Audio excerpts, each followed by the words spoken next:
Wait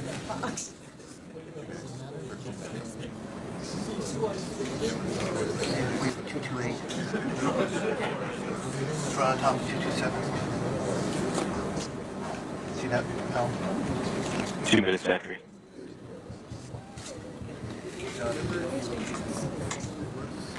The EDL team is reporting that the latest runouts, which is using the latest nav, our best guess of where we are, show us that the best guess of our landing target location is about 232 meters from the landing target.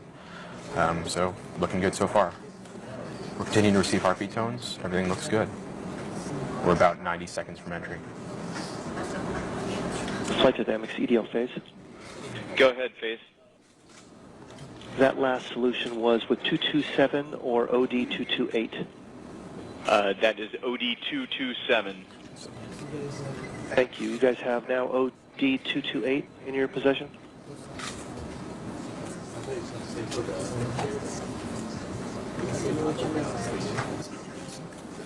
There will be no 228 for us, phase.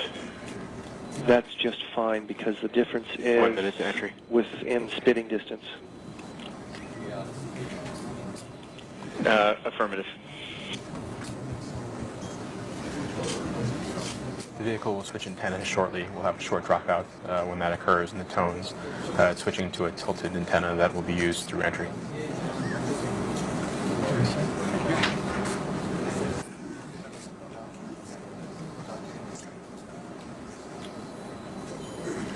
As 30 seconds to entry. As we come up on entry, we'll expect a 2 to 3 second outage in the X-band signal as we switch from the PLGA to the TLGA.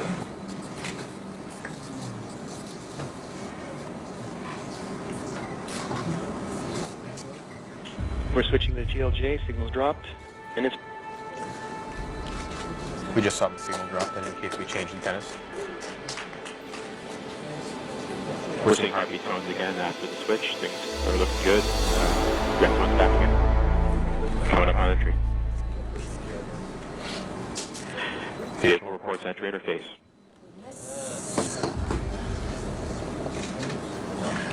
At this time, it will begin pressurizing the propulsion system to increase the thrust of the system. We'll use that for all the maneuvering in the atmosphere we're about to do.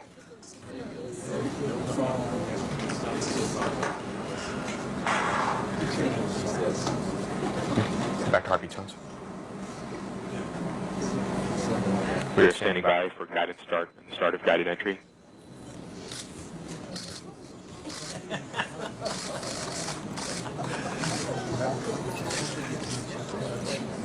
Nav can see the entry in the atmosphere in the Doppler. We are beginning to feel the atmosphere as we go in here. The vehicle has just reported via tones that it has started guided entry.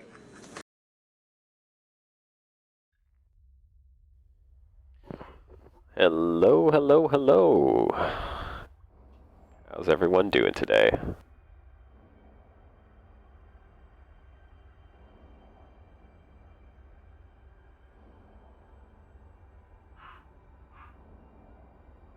Here, my dogs are doing pretty good. They're exercising their vocal cords, stretching it out a little bit. I might have to close the door if they keep barking. Apparently something's moving around the ship that's upsetting them.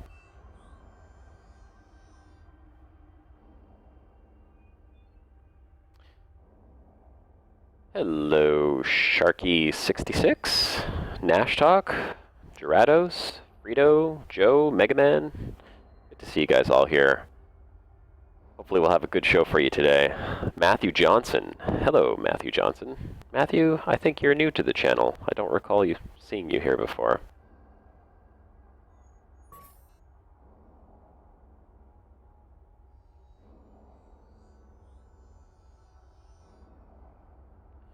Just give me 1 sec here, guys. Just getting a few things organized. Have some priorities to take care of. Yeah. All right.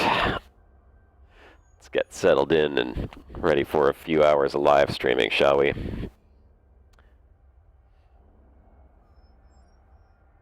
I really need to adjust the brightness on this bottom monitor of mine so I could see you guys chat a little bit better. Let's see if I can make that bigger. Can we make that bigger? Yeah, we can. There, that helps a little bit. Beer time, just a light beer. Live stream hype. Yes, it is. All right. So, guys, I have something. Well, guys, girls, ladies and gentlemen, children of all ages, welcome. This is Commander Josh Hawkins, broadcasting live. Where are we broadcasting from? Well, let's get an idea of where we are right now. We are broadcasting from 30-something thousand light years from the bubble. Let's see. Where's Sol? Here we are. We are currently just about 31,000 light years from Sol. So I've traveled around another 1,000 light years, I think, from the last time we broadcasted last Sunday. We can actually see that there are a couple people. I think this is... Oh, holy crap. Leo. Is Leo in the chat right now? I could have sworn that Leo was like back in the bubble yesterday. Is that even possible that he could have made it that far away? Holy man.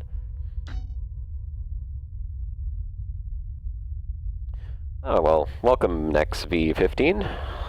Thanks for joining the live stream. Glad you got to make it. I know who this is. That's Nova, or Nashtalk, who's in the chat channel right now. Nashtalk's like just trailing a bit behind me. If I'm not mistaken, Nashtalk, correct me if I'm wrong, but you are going that way, aren't you? I think you said you were going to be heading out to the outer spiral arm there and then circumnavigating your way back.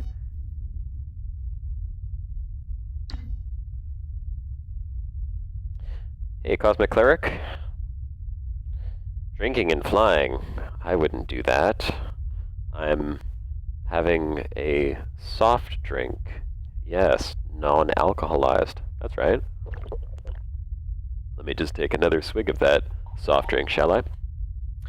Okay, I got a quick question. Quick question for you guys. I was thinking about this earlier, and I don't really know, or really care for that matter, if YouTube tears down my copyright on live streams, because I don't really monetize these things anyhow. But would you guys like to hear some music while we're playing? And if so, put in a little bit of musical preferences into the chat. I just like to get an idea of like what people would actually like to listen to, so that if I am going to play some music, at least I could play something that's a little interesting to everyone.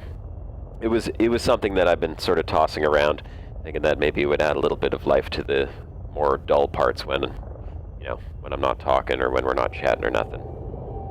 So tell me what your musical preferences are, or if you even care if there's any music playing in the background, or I could always just turn on the game music, something that I don't ever do, and we can listen to whatever Frontier Dev has, you know, integrated for music. I don't even know what the game music sounds like, to be perfectly honest. I don't think I've ever turned it on. That's something I kind of turn off every time I play a game, is turn off the music, listen to the sound effects of the game.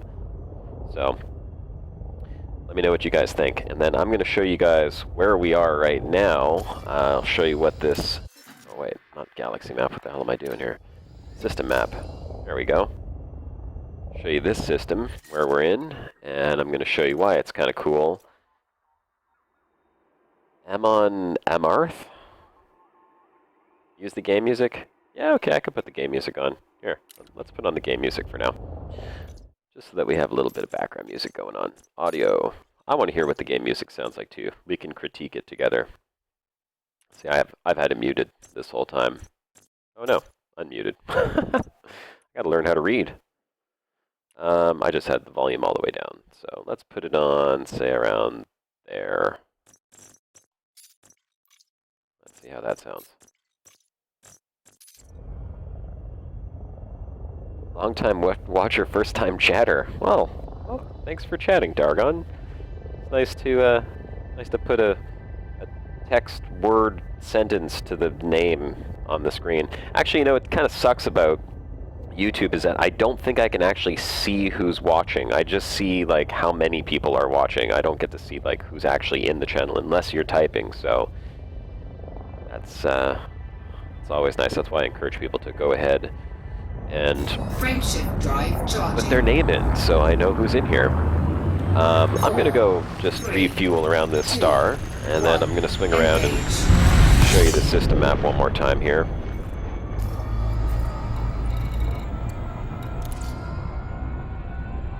And why this system is special. I saved it just for you guys. Actually, I sat in this system for a few hours last night, waiting for a particular alignment to take place. And once it did, I was like 3:30 in the morning.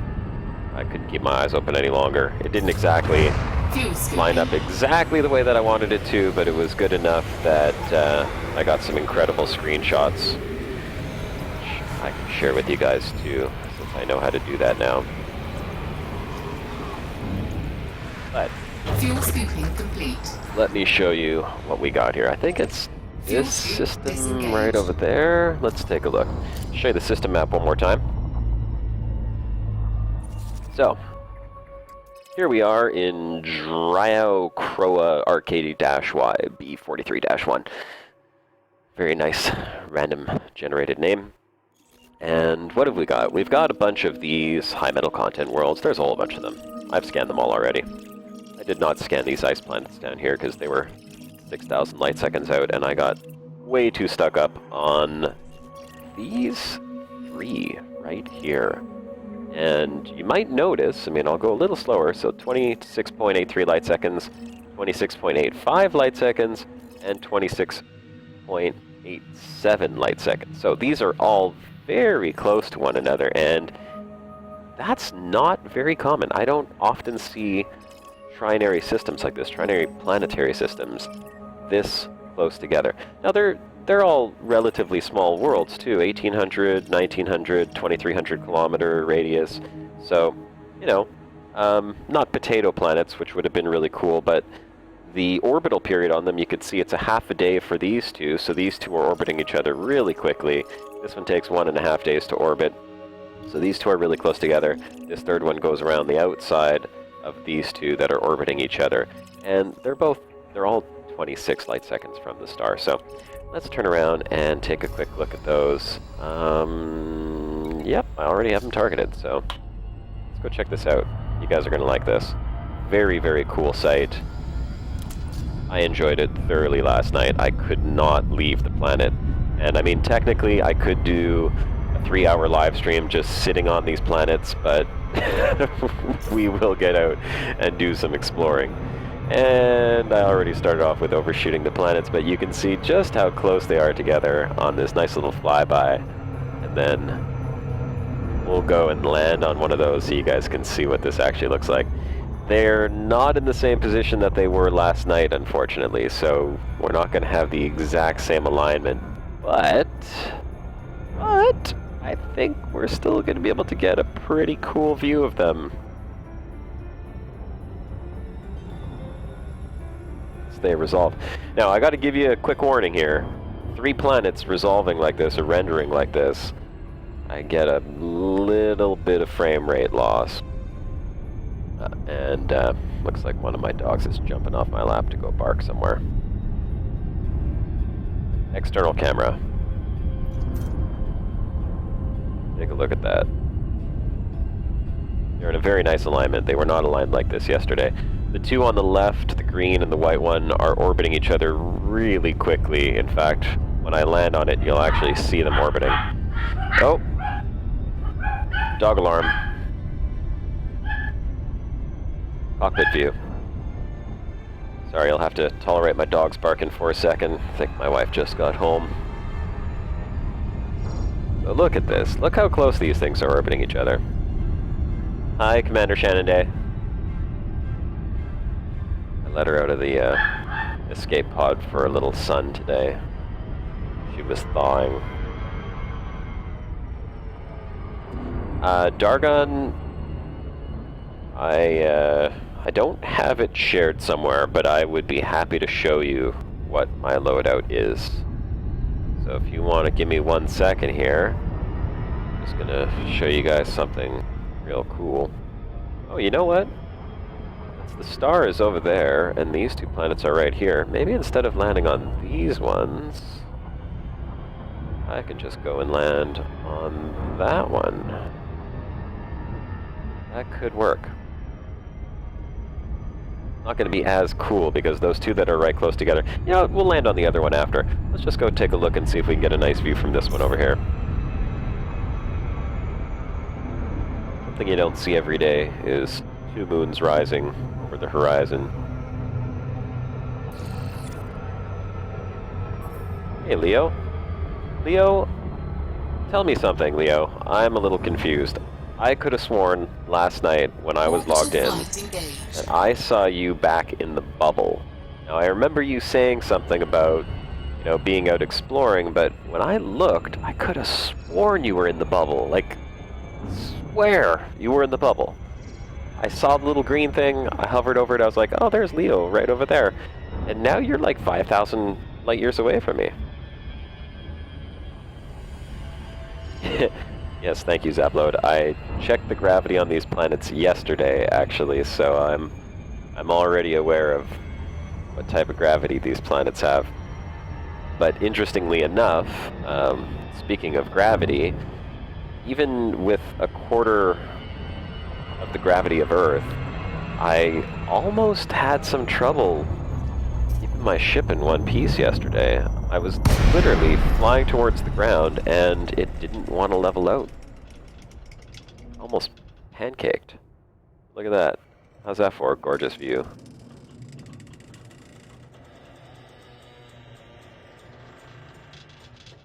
Cockpit view.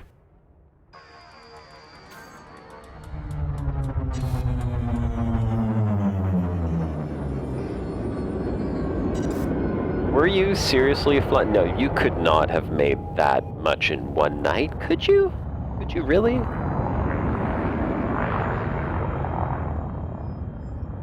that even possible? Can you fly like 25,000 light years in one day?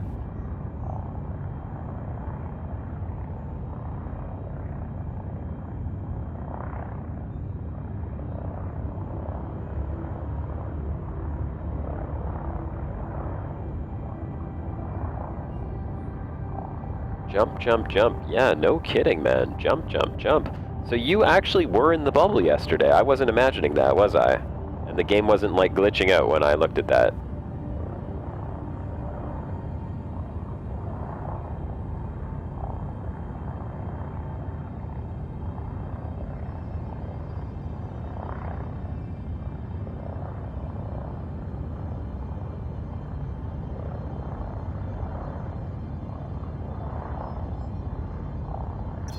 Well, you know what we'll do? We'll go land over here, because I wanted to show you, or share with you guys, how pretty the view was. I don't think we can get the star in the scene. This planet, very dusty.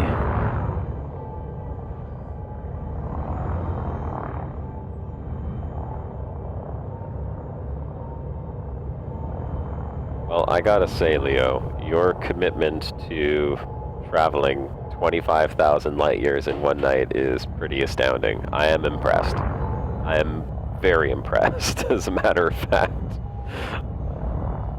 It's taken me since December to get here. So, I think you got me beat for speed, that's for sure. There's got to be some kind of record there. You should have joined into one of those, what was it, Crossing the Galaxy contest. Didn't they have a race to see who could reach Beagle Point the quickest? Deploy landing gear. Deploying landing gear.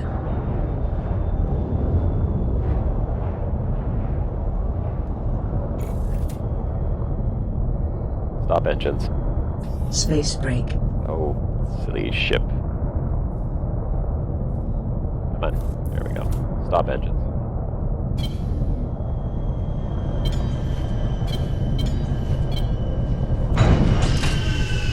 Alright, let's just get out and take a look at the surface of this.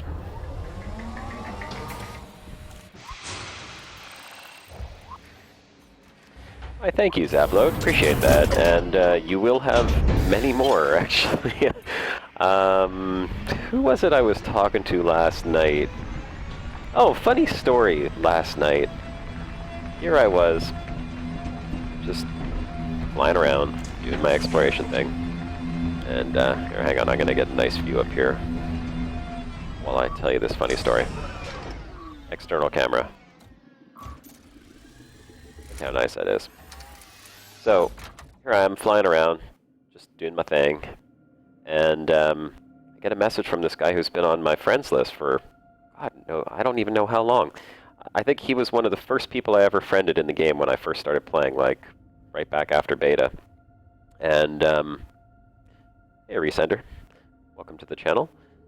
And he sends me a message, and he's like, hey, I was looking at the Galnet, and I saw this article, and the name looked really familiar, and then I looked on my friends list, and I saw your name, and I was like, holy shit, I know this guy. And I guess him and I had sort of friended up for some combat or trade. I don't even know what we were doing. This is like way back when the game first came out.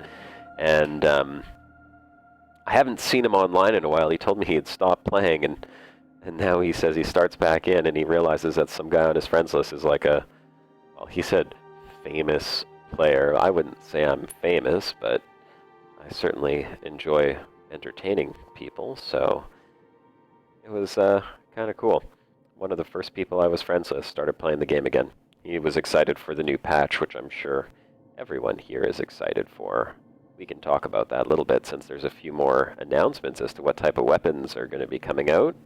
I'm curious of what your guys' thoughts are on those. I'm still most excited, I mean personally, for the visual changes.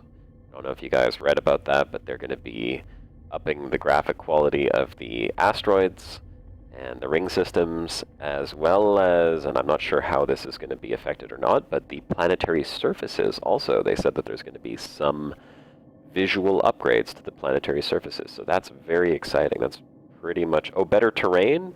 Yeah, that would be pretty cool. I don't remember, I think it was Obsidian Ant in one of his videos was mentioning how the rocks kind of don't match the terrain, which is true. I mean, like, look at these rocks. What is this? How does this rock belong with this terrain? It doesn't even look the same. Look at these rocks. It looks like someone flew overhead and was carrying a bunch of rocks and crashed and just dumped them all over the place. Stupid rocks. Anyhow, can't complain. It's the closest thing I have to getting into an actual spaceship and flying off into space, so I'll take it. Cockpit view. Uh-oh. Oh, Julian, you're in chat. Julian, are you in the stream? You're watching the live stream right now? I guess you must be. You heard what the heck I just said. Oh. Alright, let's get back on the ship, shall we? So, that's the view from that planet. Very nice view. Oh, chatter at the spaceports? Yeah, that does look pretty cool, I gotta say. I mean, it's unfortunate. I'm really not going to be able to take advantage of any of the new features except for the visuals until I get back. And, I mean, what I was saying about how many videos there will be if you are enjoying the videos that I have out right now, I have calculated it's going to take me until probably December of this year before I actually get back to the bubble. So that's like, what, another 7 months or something? If I do 4 videos a month, 7 months, there's like 28 or 30 more videos that are going to be coming in this series, which is not going to end. I will say, the series is just, it's not, I'm just not just going to like abruptly end the series once I get back to the bubble. I will share with you guys a little bit of what I plan on doing with the series, mind you.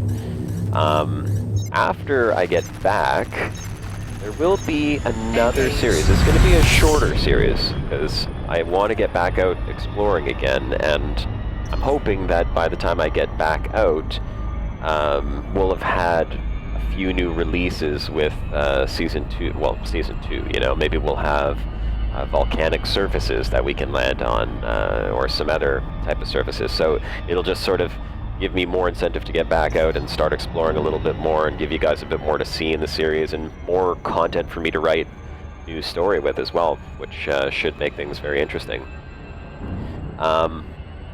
And I don't want to tell you what the short series will be when I do get back to the bubble, but needless to say, there will be something continuing on from the exploration when I take a little, probably 2-month break from exploration and just sort of catch up with all the features that are actually in the game.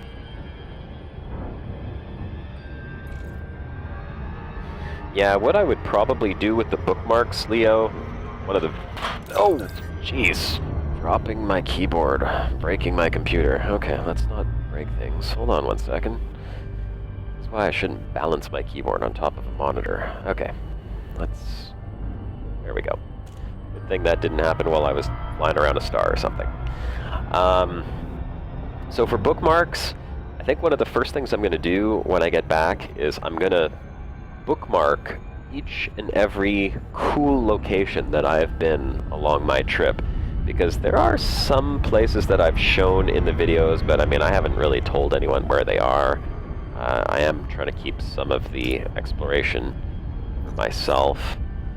No, the exploration data, of course. But once I get back and I've sold all the data, I'll be more than happy to share, and I'll probably make a video that's actually going to sort of chart a course and show the exact route that I took to get across the galaxy and then back. I'll certainly share that with people. So anyone who wants to sort of follow in that trip and see some really cool sights without having to go guessing where they are, they'll have the opportunity to do that. And I'll probably go down the other side of the galaxy for my next exploration trip. I think that would be kind of cool since I'm going down the Norm Arm side right now. So anyhow, these planets were enjoyable. I spent a very long time on them yesterday, and I think it was this one I had landed on. Yeah, it was this little white one down here I landed on. When I logged off last night, the green planet to the right was actually on the opposite side of it, so there was a really nice alignment between that green planet and the red planet and the star. I got some really great screenshots. I will share one with you. I think I can do that. So here, while we look at these two planets for a second, let me see if I can pull up an image. Without actually switching scenes. Image. Show you what this one looked like.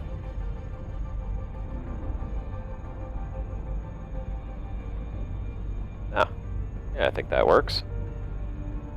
There's the alignment that I had yesterday from the surface of the white planet. Very cool. Tell me if you guys see this. It should pop up in a second. Oh yeah, there we go. So that was what I saw yesterday when I landed on the planet's surface. Very nice alignment. And there was one other one I posted on Reddit. And I feel kind of stupid because I posted it as wallpaper, and I thought, hey, you know, anyone who watches my series wouldn't mind the fact that it says Commander Josh Hawkins at the top, because it's kind of like a Commander Josh Hawkins poster. I thought it was a really beautiful shot. Not the same system, by the way. This is a different system. But this was sort of a sneak peek at some of the stuff that's going to be in part 12 when that goes live.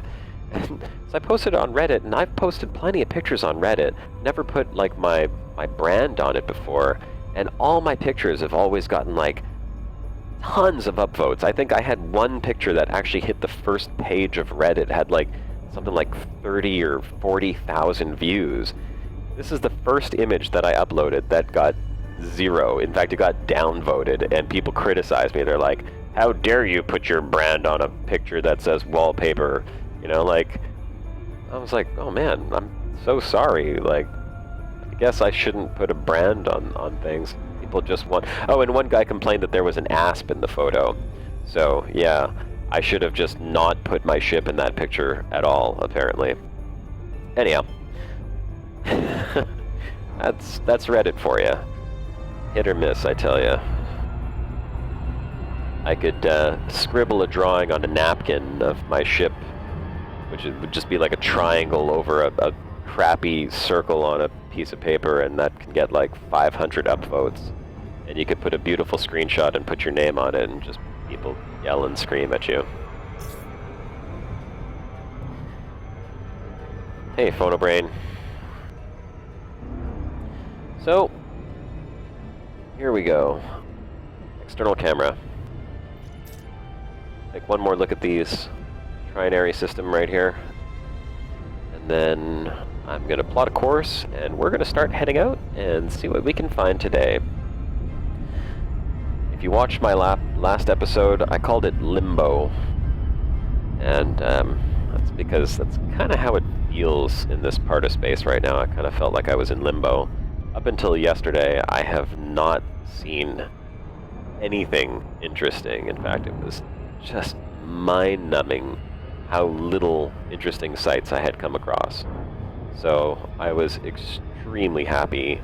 Yesterday I came across a couple of systems that had beautiful, beautiful, beautiful scenes. Look at that though, isn't that neat? Look how cool those 3 little planets are. Anyone else seen planets that close to each other before?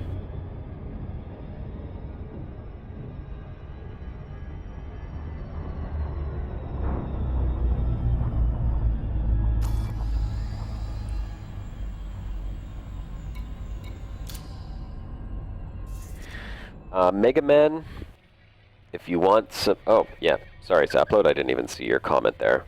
Middle of the galaxy, lots of black holes and stars like that. You know what, Zapload, I'm just gonna correct you. Yes, you can get lots of black holes and stars like that, but if you want neutron stars and black holes, and I will show you where to do that right now on the galaxy map, all you need to do... Here, I'm gonna... Ooh, who do we got here? Oh, there's Julian, there's Leo, and there's Nova.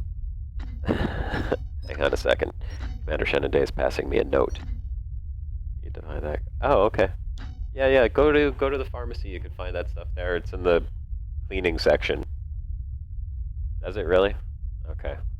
We steam cleaned my carpet last night, or yesterday, and then again this morning, because my little dogs like to make pee-pees on it sometimes, because it looks like grass. It's like this green, fluffy carpet. So they're like, hey, look, we're in the yard. And my little one takes a pee on it. And you don't know that she's peed on it because she's so small. But after a while, you start to smell it. So, yeah, Mega Man. Enough about my dogs urinating on the floor. This is what you do. You leave the bubble, like these fine gentlemen have done. Dry gin and... Oh, here you are, Mega Man. Let's see. Where are you? You might even be able to start from where you are, but you're probably going to have to travel a little bit further. You're very close to it, too.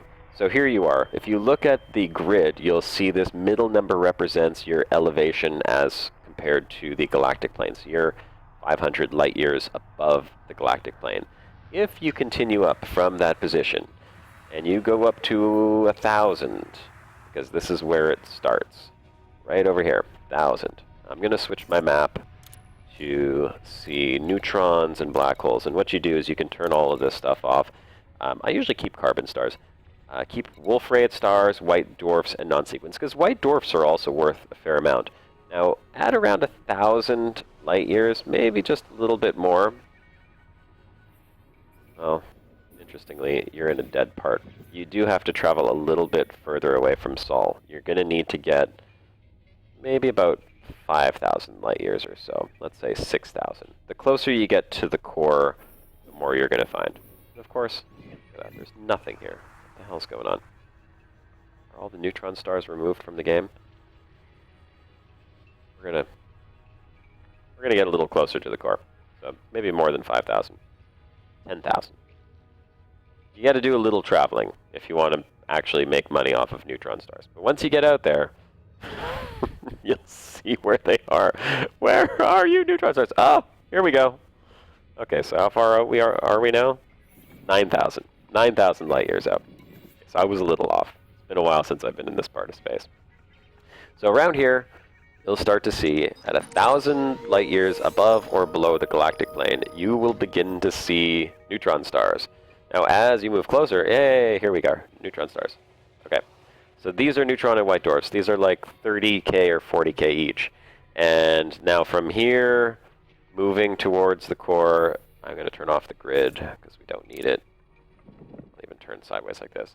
you're going to see there are lots and lots and lots of them, and they get denser and denser and denser. So if you want to farm neutron stars, get to about there. Hey, see, Blay Hypi? That was the first nebula I ever explored. So you'll see they get denser and denser and denser, and you could go up or down a little bit more even. It's right around the 1,000 light-year mark, though. There's a carbon star mixed in there, S star. And yeah, lots. Here, let's just skip ahead a little bit closer to the core again, and then you'll see, there we go. So as you get closer to the core, there are lots of them. In fact, there are so many that you will be lost in neutron stars. But don't forget, very important, when you're neutron star farming, keep an eye on your fuel reserves, because neutron stars do not give you fuel. In fact, you don't want to get anywhere near them. So this is where they're all found. Let me read chat before we pick a new destination. Frito says, funny fact about the word limbo in Dutch. You're a limbo, since I'm from the since you're from the province of Limburg. Well, I am not from the province of Limburg, but it sounds like a wonderful place to be, if you could be called a limbo. I am from Montreal. They call us mimbos here. I'm a mimbo.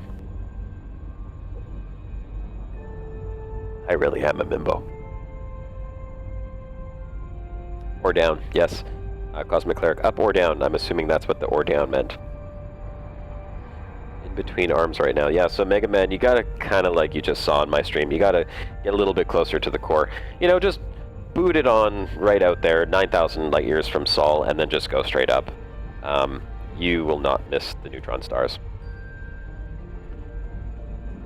What does Resender have to say? I've been in this gain neutron, okay, well, I don't know what that means. Gain neutron star field for over a month. About 500 neutron stars. Yeah, you'll make a lot of money. Some people, they just farm neutron stars to get rank, explorer rank. You can easily get elite explorer rank if you just travel that distance, do some neutron star farming, and then turn around. Edge of the galaxy, top or bottom. But get long jump range, ships to get them. No, yeah. Mambo is a man bimbo. Yes, that's exactly what a mimbo. A mimbo is what I said. A mimbo. I used to be a mimbo, then I got married. Now I'm a castrated mimbo. I'm neutered. I'm a one-woman mimbo. But that's why I have all you people. That's why I have all you guys. You're like my secret love affair. Okay. Let's go to the galaxy map and see where the heck we're going. So, where am I going? I know the general direction I'm going. And I will share with you guys something that I found yesterday, because I'm not going to go there. I debated it for a while, actually. I debated it probably for an hour, staring at my galaxy map going, should I go there, or should I keep going the way that I said I was going to go? And at the end of an hour staring at the galaxy map, I decided to not go there. But I found the system, yesterday. Oh yeah, see, look how pretty it is. It's void. Hold on. Switch back. There we go. Here it is. The system is Iojane A-A G1. And I was just like looking through the galaxy map like I do. I just start like scroll through and like, ooh, yeah, look. And then I find a star and I'm like, oh, that star stands out. And the reason why this one here, I'm just going to target it so you'll understand why. The reason why it stood out is because you can see, like, this is how I kind of find unique stars. Oh, I guess I can't really do that with it targeted. You're going to see it all the way out here. Okay, if I select a different star, and then start zooming in now, let's see. It should appear very soon. Oh, what the hell? Well, usually when I'm just scrolling through stars like this, and I must have somehow messed something up. When I'm scrolling through stars, you'll notice that sometimes you'll come across a star that literally from a very long distance does not disappear. I don't know why it's not doing it right now. My computer was acting weird before. Maybe it's something with the graphics. Anyhow, if you target the star, you will see that it has a binary partner. And this one was extremely bright. I've never actually seen one that was had this many radials coming off of it. It was very bright. And I didn't know what it was at first. And then I think, was it Nashtalk? I think Nashtalk might have told me this. Someone told it to me yesterday. I feel like it was Nashtalk. That if you go to the info when you have a star targeted, it actually shows you all the star types that are in the star system. So I learned something new about exploration yesterday that I did not know. So if any of you guys did not know this already, this is what you want to do. If you see that there is a binary or trinary or whatever pair in that system, target it, go to info, and then look. There it is. There's an O-type star, a B-type star, and an AEBE. So that's a Herbig AEBE. That's a proto-star, really. But it's a very bright one, and now that I'm 1,700 light years away, I really don't want to turn around, and that's kind of the reason I didn't want to turn around anyhow, because it's like up and behind where I am. But one of you people, like you, Nashtalk, or Leo, or Julian, well, Julian, no, you can't go there, Julian. You're not allowed. You guys could certainly go check it out. I would love to see screenshots from this system. Someone, please go there. Take some screenshots for me. I can't because I'm stupid and I just want to keep pushing forward. But it's not far from you guys, really. You can get up there very easily. Just be careful if you do because it's high up from the galactic plane. 1,600 light years up from the galactic plane. So the stars get a little sparse out here. It's almost like crossing the abyss. Well, not quite like the abyss, but yeah, they are sparse. So you just have to be careful with your course plotting and make sure that you stop and get some fuel. Yeah, Zapload, I didn't know that either. So that's definitely a handy thing to know when you're exploring. Click on this little thing right over here. It will show the system name and the star types within the system. So you don't have to go, ooh, what's that? And then travel there to find out. It's an AEBE, which is awesome. And I'm sure that this is a very cool looking system, even if there's no planets, I hope. Because it's an O, a B, and an AEB. So these are all like extremely dense, extremely bright stars. Would make for incredible pictures. One of you guys needs to go check it out. Now, with that said, oh. Hey, Resender, I'll add you as a friend. Julian saying, I knew you'd been cheating on me with all your followers. Yes, Julian, I'm sorry. You are not the only person that I have elite chat with. Sexy elite chat. There was a couple other systems. I don't know if you guys actually want to go check them out, but so here. Well, you could always check back on the stream if you need to see that system name again. But here I will put my captain's log on the screen for a moment. Captain's log. And I'll just make this big. So you can see these are the other two systems. Eorm Brea AA-A Ho and Eorm Brea A-A Fo. Actually, that's a 0. H0 and F0. You can screen cap that or write those down. Those are other systems that I identified that unfortunately I will not actually be going to because they're a little out of the way of where I want to go. So someone else can go explore them. I spent a long time on the galaxy map not finding anything else but those.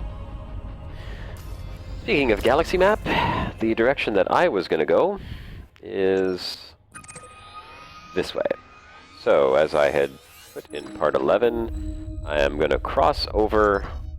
This is the 3 KPC arm here. This is the Norma arm. The general idea here is that I'm going to cross over this 3 KPC to the Norma. I'm going to travel down the Norma, and the Abyss is here, and Beagle is there somewhere. So that is the goal. And someone asked if Beagle was on the travel book, Zapload. Yes, Beagle is on the travel book. If I can make it there. Hey, McFett. Welcome to the broadcast, McFett. Everybody, say hi to McFett. This guy, it's Hawkins, not Hopkins.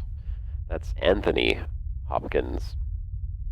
McFett did something really cool, and I had a really great time. Oh, look at this, black holes, a whole bunch of them. A really great time checking that out, McFett. It was very, very entertaining, and I'm very honored by the fact that I have inspired other people to not just explore in the game, but also to create their own video series. And McFett linked a video that he made, and I hope that he is able to continue making them, because I love watching other content creators work. And I'm going to see if I can pull that up, and I'm going to link it in chat so you guys can all go check it out. It was really cool. I love the story. The narrative you're starting is fantastic. The roleplay element, really, it was engaging as well. So let me see. How do I find that? It's in my channel. Discussion. You can all find it under my channel discussion, but I'm going to link it in the chat right now. And boom, there you go. Enjoy. Thank you, McFett. That was really cool to watch, and I look forward to seeing more of your videos popping up. Let me know when you have more up there. I will certainly check them out. Okay. So, getting back to what I was doing, plotting a next course.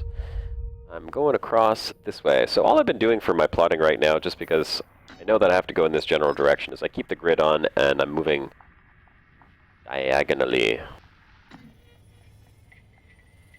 But we're not going to do crazy jumping. I'm going to do small jumps, because I don't want to get too far. We're going to go to here. I'm going to put it on economical. Oh, Yoda, stop your barking. There we go.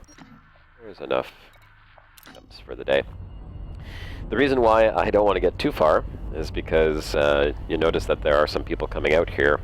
Apparently, a rescue mission is on the way for Commander Shannon Day. I mean, Josh Hawkins in the game doesn't know about that, of course, but you know, he's not like rushing across the galaxy anyhow. So I just want to make sure that, anyone who is trying to come and rescue Shannon Day at least has an opportunity to catch up to me. Because if I was just jumping like Leo's doing, I would be on the other side of the galaxy by tomorrow. So let's travel a little slower than Leo, who is apparently an incredible speed demon. I don't even know what you're flying, Leo. Are you flying in an Anaconda? Like, do you have like a 40 light year jump range on your ship? What are you actually flying?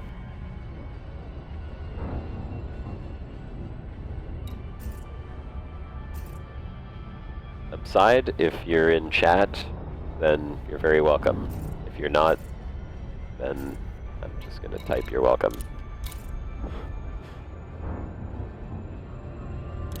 Oops, all caps.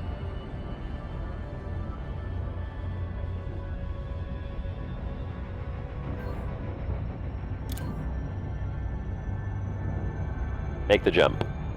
Jumping to Let's start light exploring. speed. Oh, okay. You're on, so I don't have to type to you. 31 31 light year jump range only. 4, Is your Anaconda armed? Do you have engage. weapons on your Anaconda by any chance, Leo? Because if you do, I might have a proposition for you that I might have to discuss with you out of live stream chat.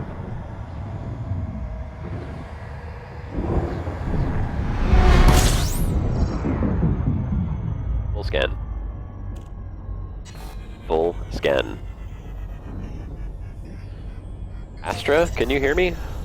Oh yes, you can. She wasn't listening to me. Yes, awaiting orders. Yeah, now you're listening to me.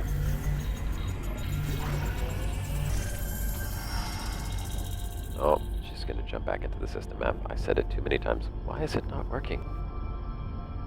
Astra, can you hear me? Affirmative. Awaiting orders. How come I can't scan?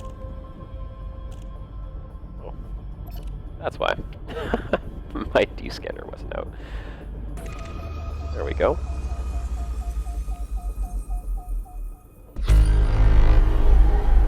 Ooh, first jump. 30 astronomical objects.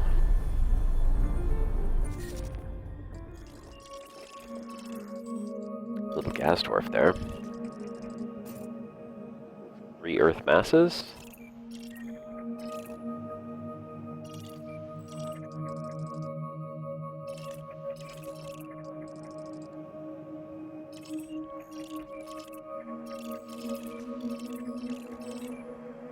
Looking for some potato worlds. I haven't seen any really small moons in a while. I think like 500 kilometers is, or 400 kilometers is probably the smallest I've seen. That's a really small gas dwarf there, though. Well, Leo, I may have some words to have with you outside of LiveStream.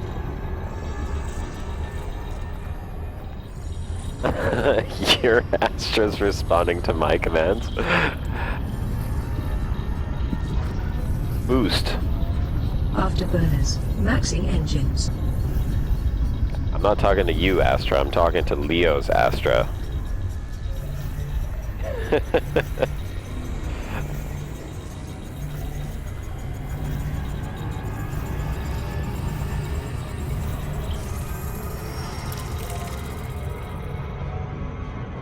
Next waypoint. Make the jump. Jumping to light speed. Oh, Dargon, I think you were asking about my exploration loadout for my outfitting for my ass. Sorry if I'm distracted. I'm usually a very bad multitasker, so I have to like stop and look at chat every so often. And my chat's like down on the other screen, so I have to look away from what I'm actually doing on this screen. I gotta find a way to overlay it onto my my Elite Dangerous. I know there's a way to do that.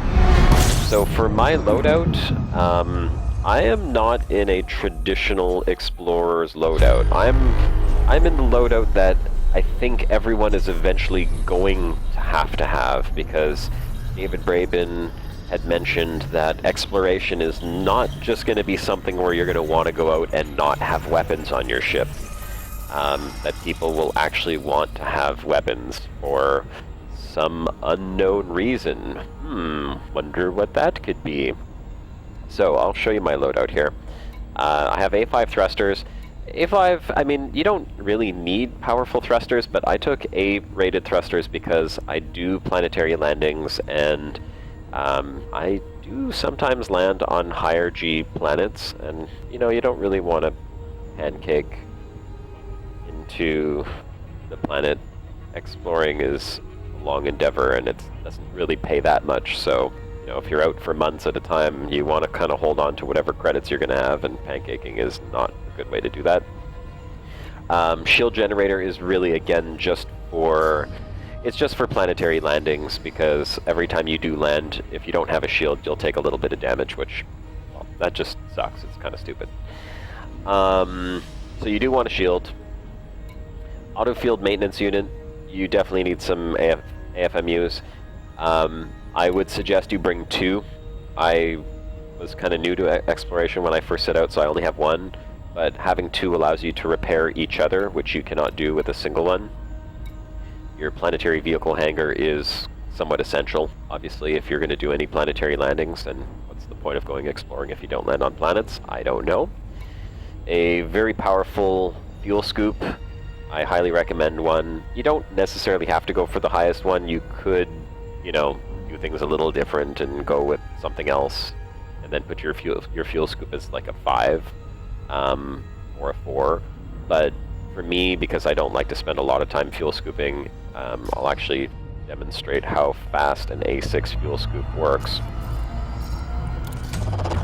Fuel scooping. I get up to 878, so I mean, that was a single fuel scoop for an economical jump. It didn't take very long, but on a normal jump, a fastest route jump, 25 light years or so, it takes off a good chunk, and I can refuel in a few seconds. So very handy to have that A6.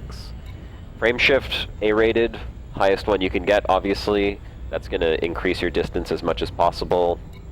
Life support doesn't even matter. You should have a D in there. I don't remember why I had an E. I think it was power consumption.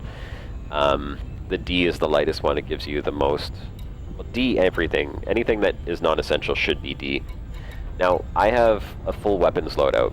I've got 2 pulse lasers and 4 multi-cannons, because, like I said, I like to travel safe. And I have chaff launchers. These... Well, the intent of these, and I would replace these, obviously don't take chaff launchers. Well, maybe take one. Take a heat sink and a chaff launcher. The purpose of the chaff launcher was for when I was leaving the bubble and for when I will eventually go back to the bubble. It's to avoid pirates being able to shoot me out of the sky, because I wasn't going to turn around and start fighting. I just wanted to get out without taking any damage from combat. So, but the heat sink launcher, I wish I would have brought one. They're really, really handy for when you accidentally do fall into a star's corona. Get a little too close, and it does happen. You can see my hull's at 67%. It's probably happened a handful of times over the past few months, but you do take damage from it. You'll take 1 or 2% damage, you'll take module damage. The heatsink launcher will help you prevent that from happening. As I jump back in here, we'll take another look at what else I've got. Let's see. So for other modules, power plant, I took a D5, but you can take a higher rated power plant if you want. D gives you the most jump distance, but a higher rated power plant would actually help with heat mitigation. And then, of course, you need your detailed surface scanner and your advanced discovery scanner. Well, you don't need the detailed surface scanner. I took a detailed surface scanner. The advanced discovery scanner, I would say you can't really do without. You absolutely must have one if you want to make the most money exploring, but it's very expensive. Very, very expensive. The detailed surface scanner, well, you only need it if you plan on scanning planets. You get a 50% bonus for planets that you scan. So it's certainly worth it if you're doing long-term exploration and you want to make as much money as possible. And that's it, that's all. So yeah, that's how I explore.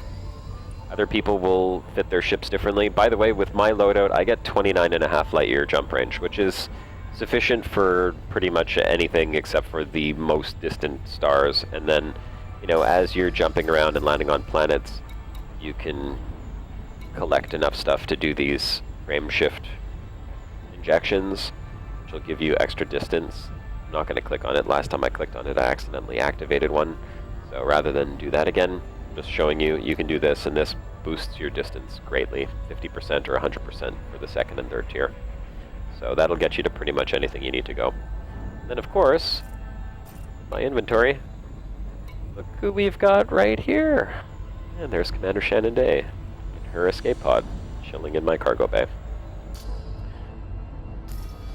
Alright. And, Jargon, if I went a little too fast, you'll be able to go back and watch this again later, because it will upload. Let's see what's in the system. Nothing. Bunch of ice planets. Not even very close ice planets, but I'm gonna check them anyhow. Just for radius. And one metal. High metal content. 10,000 light seconds out. Next waypoint.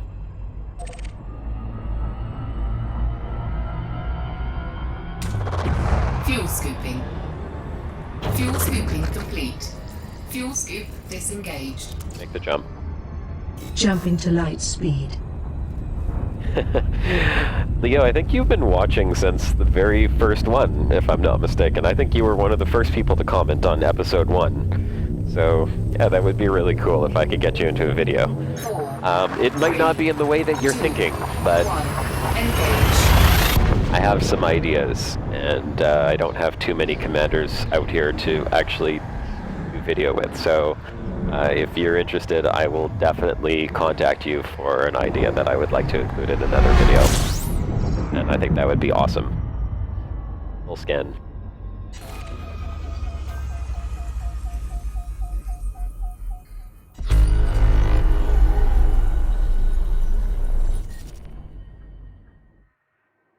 I'm just looking at the names of your guys' ships here.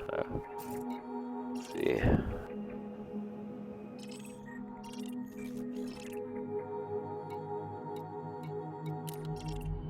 Nova Prospector, the Advent Dawn, Cosmic Wanderer, and Antipodes, Jules Verne. Mine is the Amelia Earhart, by the way.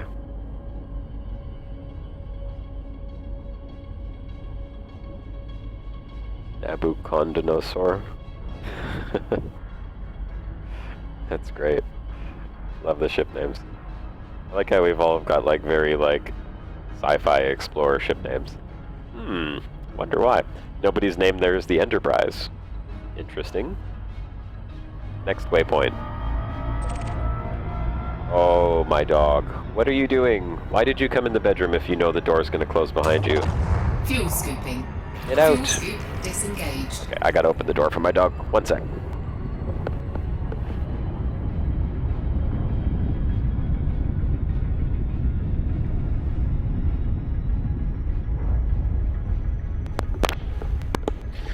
Alright. I have a trapped Yorkie Terrier. Who's the passenger exactly? Dargon, have you not watched my videos?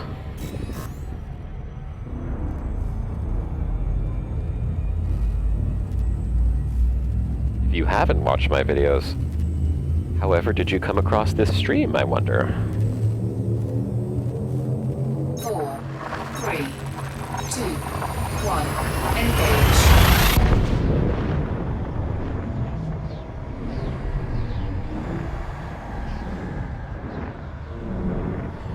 Well, if you've watched the videos, you should know who the passenger is. It's Commander Shannon Day. She's the astrobiologist I found frozen on a planet, like 12,000 light years back, as a matter of fact. Watch part 5 if you haven't watched that one. That'll show you when I discovered her.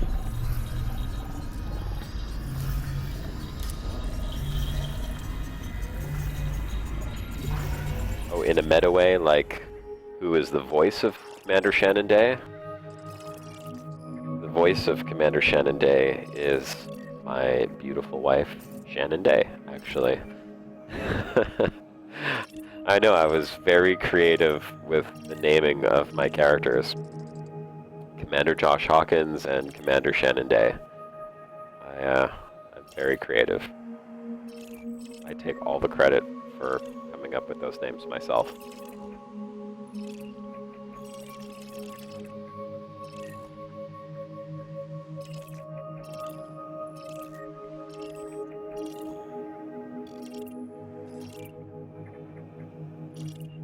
Oh, these are boring moons. Oh.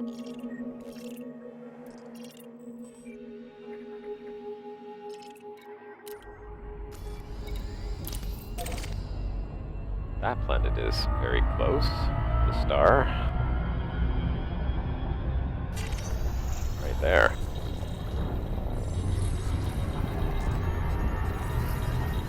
Slow down. 75%. You like the gold skin? I think if I went back out in an ASP, I might get the white skin, just for the fact that the light from stars is going to retain its color over distance now, and I think that's going to be pretty cool.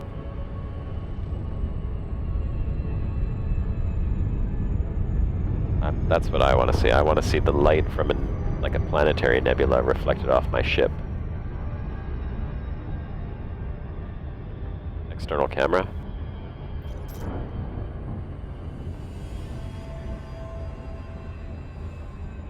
A very speckled looking planet. Bet you it has very high gravity.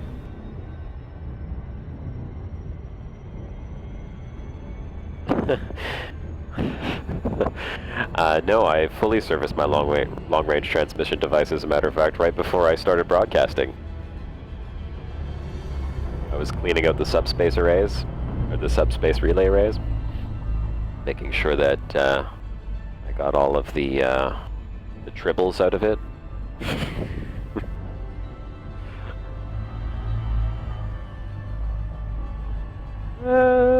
No, I'm not gonna land on that planet. I'm gonna scan the gas planets that are here, though. Hey, Paul. I finally managed to get Paul his skin pack, by the way, so he's now flying around in a red Imperial Courier. Frontier could have made the gift button a little easier to find, of course. They didn't, and it took a couple of support tickets to find out where exactly it was, because their placement of it is terrible.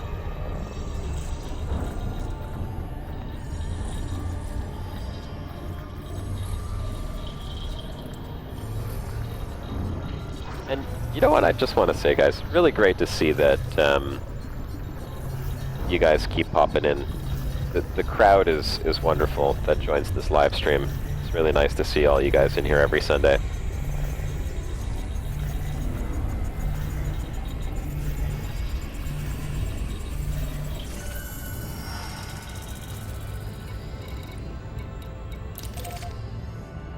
Let's scan one more.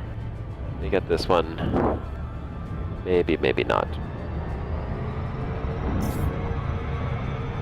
That's a bit too far. Next waypoint. Oh, right there.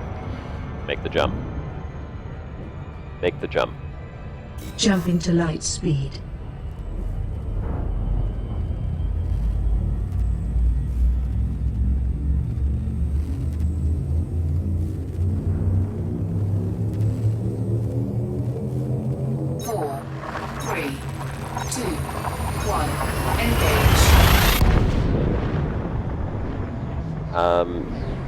Well, I don't really know how Twitch works for posting, Dargon, and it had come up in one of the other live streams where someone was asking if they could post a link, and I know there's an admin feature in there somehow that lets me do that, but I don't know where it is, and I haven't really been bothered to mess around with it. If you want to just, like, we know that it's an Imgur link, so just put in the extension, like the part that comes after imgur.com / put that in the chat. It's like the code part, and then anyone who wants to just open it up can just copy that into imgur.com. That's an easy way to do it. That way it won't filter out the link. Hey Gaffer, welcome to the channel. Welcome to the live stream, rather. Let's see what we got here. More ice balls. Wow, I don't know what it is about you guys. You guys bring me such good luck, I swear. It's amazing. Every time I live stream, I find so many ice balls. Like, if I was looking for high metal content planets, I'd never find them with you guys around. But ice balls are in abundance. So it's a good thing I love ice planets so much. Next waypoint.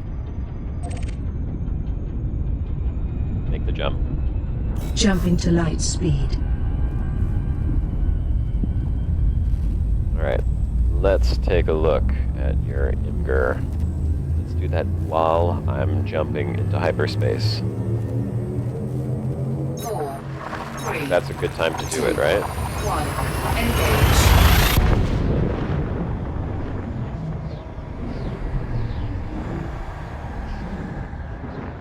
Maybe I should throttle down, just so I don't fly right into the star.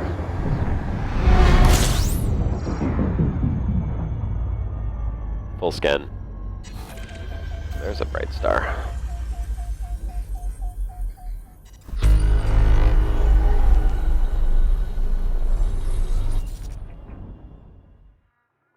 How come that didn't work?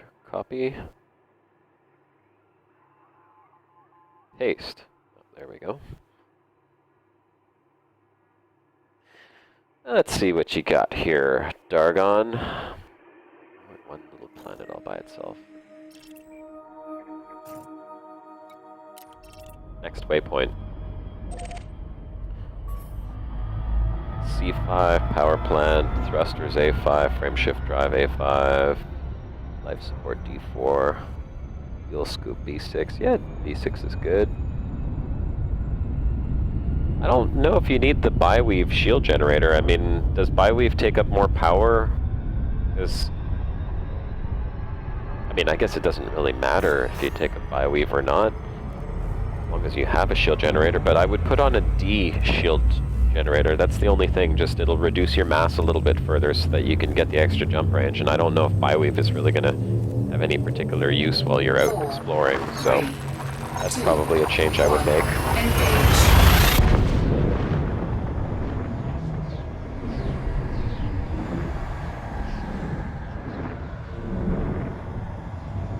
Everything else looks good, except I don't think you need that many heatsink launchers either. You might want to take one chaff launcher. Just like I said, getting in and out of the bubble, you will still get interdicted. You got, like, what, 400 light years to travel out of the bubble, and sometimes you get interdicted, so chaff launcher does come in handy.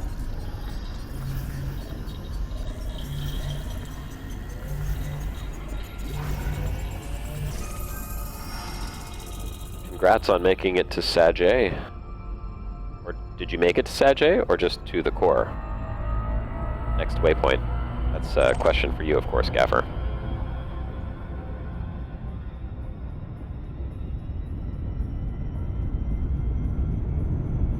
Easier to run away. For running away, you need high thrusters, and then you need a higher power distributor, because the power distributor is going to recharge your capacitor for engine quicker. That's what will help you run away. If you don't have a decent power distributor, then the thrusters are really only good for planetary landing, because it counteracts the effects of gravity a little bit more. The power distributor is just for capacitor. Make the jump.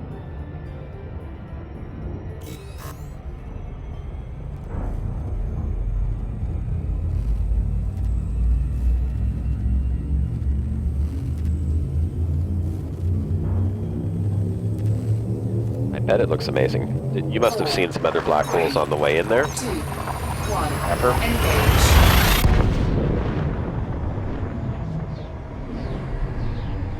I hear that navigating the core can be a real pain in the butt, just because it takes a very long time for the computer to auto-calculate out the routes, so I usually say you should plot them out manually, and I can just see that being terribly annoying, having to plot them manually.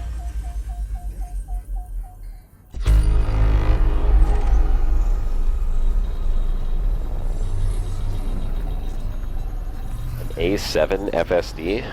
Oh yeah, Paul, you're flying an Anaconda, right?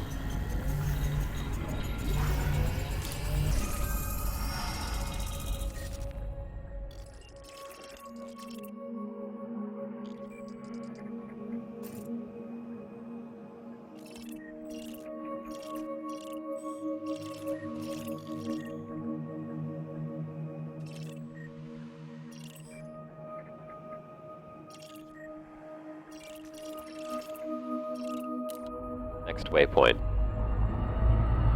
Next waypoint. Make the jump. Jump into light speed. I'm considering an Anaconda for an exploration vehicle when I get back. I just don't know if I want one. I mean, look how nice the cockpit is in the Asp, and once I have my Oculus, it's gonna look really cool. The Anaconda's got that huge bridge out in the front that just sort of like blocks your whole view of anything below you. So I don't know. I'm stuck in that decision. I really like the Asp for exploration. I'm hoping that maybe they have a large exploration vessel come up soon, something larger than the Asp with a greater jump range, but not an Anaconda. The whole idea of exploration is to be able to see everything around you.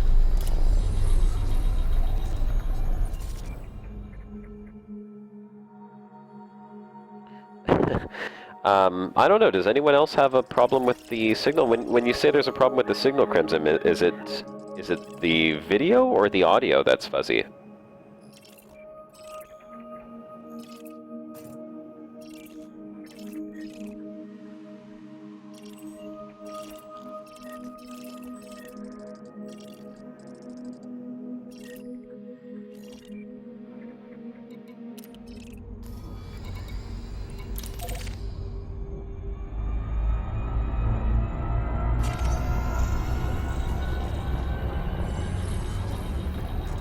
video gets fuzzy.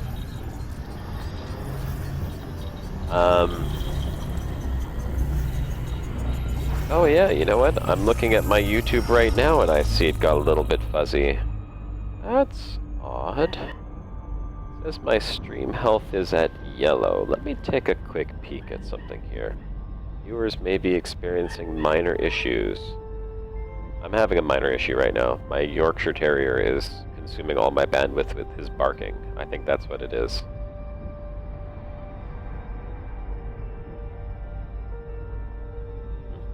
Wonder why the stream health is at yellow. Let me look at the stream options for a second. Optimize for interaction, optimize for less viewer buffering. Yeah, it probably is the Thargoids. Well, I don't know. It does fluctuate a little bit. I'm being attacked by Thargoids. I don't know if you can hear them. You probably can. They're right outside my door. Next waypoint.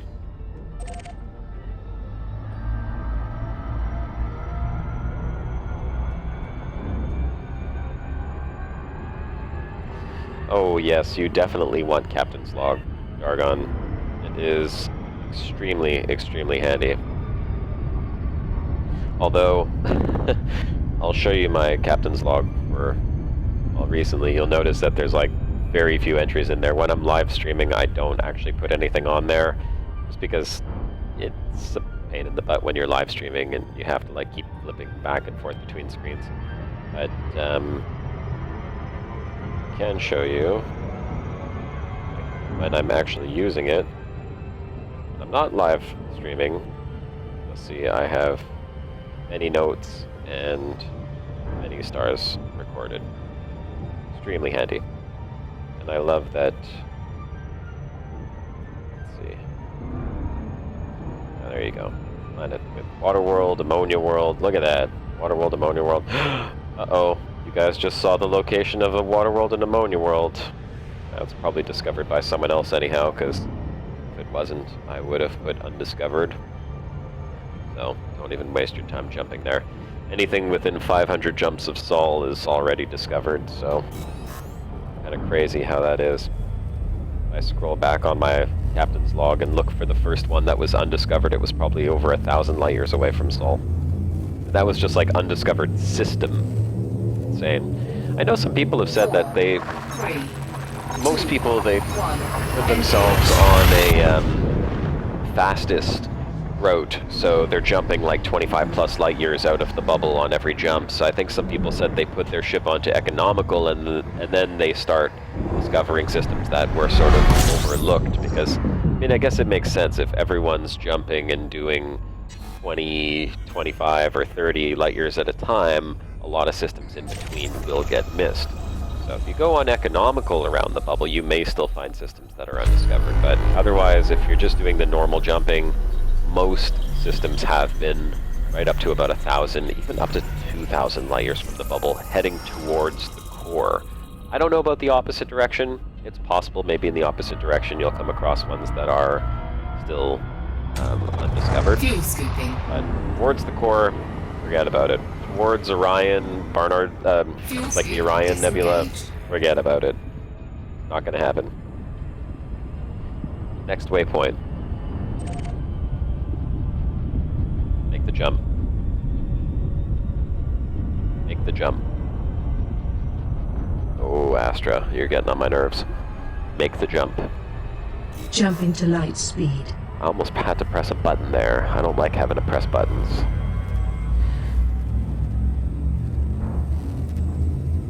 Ship's log for vocals. I heard about ship's log, and I thought that it was kind of cool. It wasn't particularly practical for me, Cleric, just because for, like, well, I'm recording video all the time. I'm not doing any video right now, but if we come across something really cool, I'll probably grab a video. And when I want to take a log of something, I just start a recording, and I actually just talk while I'm recording. So it is like my ship's log right there. I don't know how that third-party app actually interfaces with voice recording, though. I think it uses like Windows Voice Recorder, if I'm not mistaken, records it as a WAV file. Maybe you can give us a bit of insight on that.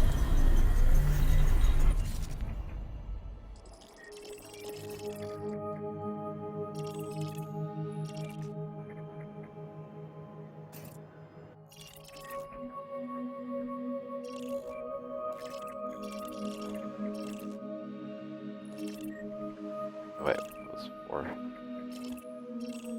Those two are pretty close. Nothing special about these planets.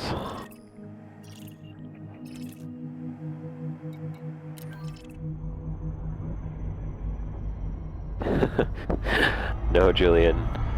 Commander Day is not making chicken wings again. We had chicken wings once in like the past 8 years of our relationship. So it's not exactly a daily occurrence. Julian's saying that because the other day I had chicken wings and nachos for supper, which is not a typical supper in my house.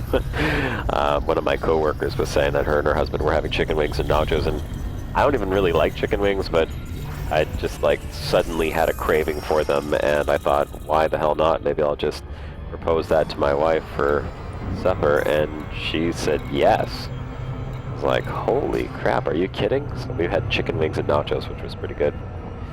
Next waypoint. Make the jump. Jump into light speed.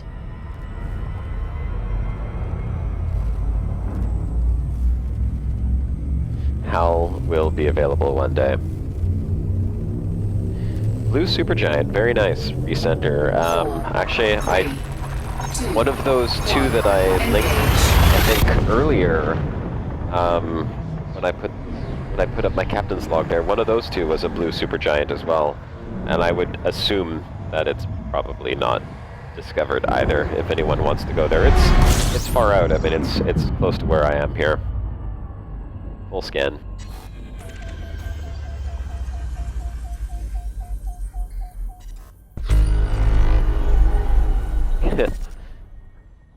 Yeah, very true.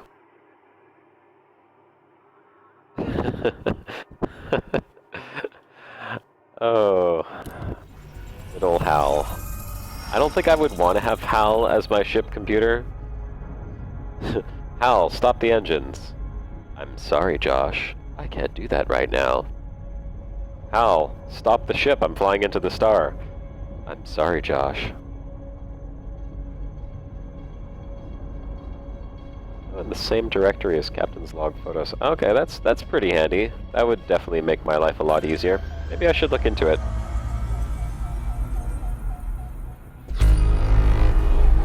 Next waypoint. Make the jump. Make the jump. Jump into light speed. You better jump to light speed.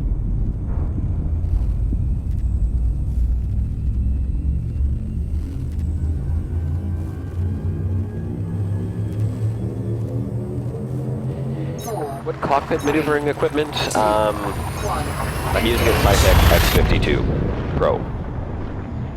That is how I maneuver my cockpit.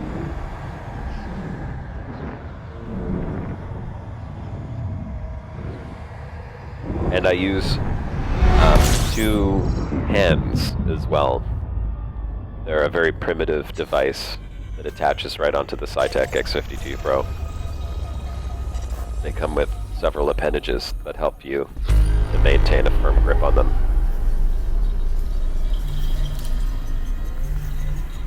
Yeah, Turgeon's computer is fantastic. Cassandra. Cass and Andra.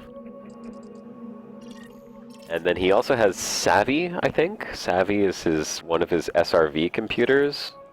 And I don't know what the other one is, but there's like a male voice in there too that he uses, which is really funny. Turgeon has some fantastic videos. If anyone in this channel right now has not seen Turgeon's videos, you need to go and watch them. They're a little different than mine. It's not so much an ongoing story. He has like individual episodes which each in themselves are kind of like their own story, but they're very comedic and very well made, and his voice acting is fantastic. Next waypoint. Fuel scooping. Fuel scooping complete.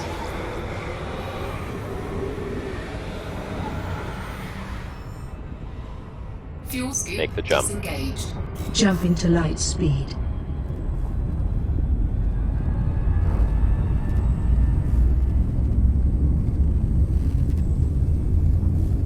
Yeah, pretty default factory voice system. I think it's the most robotic sounding one that he has too. 1. I Engage. wanted to ask him actually what he was using for it, because I know that there's quite a few different voice emulators. It's nice that he doesn't have to rely on other people to do his voice recordings. I actually had to like go looking for someone to do voice recordings for me, and I ran into a little bit of a problem because I wanted to have my brother-in-law do a voice recording for me. He's actually an actor, and so is my sister. They're both actors, and they do a lot of voice acting as well, and I thought it would be great if I could have them help me out with a couple videos if I needed some voices. Turns out that the Actors Guild, or if you've watched Team America World Police, the Film Actors Guild, are really, really strict when it comes to voice acting. You cannot do any voice acting unless it's been approved by their guild, which is called ACTRA. I don't know what it actually stands for, but anyhow, he wanted to help me out, and I had asked him, and my sister chimed in. She was like, "He can't do that. He'll have his contract revoked." So, unfortunately, I have to rely on non-professionals to do voice acting, namely myself and my wife, who I think after this, we're gonna start looking for a career as voice actors, because I would much rather do that than my actual job. I think it would be a lot more fun.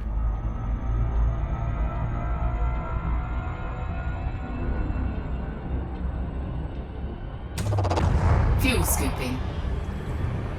Fuel scooping complete.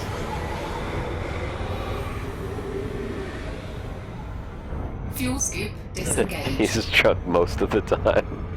It's true. He is drunk in his videos most of the time.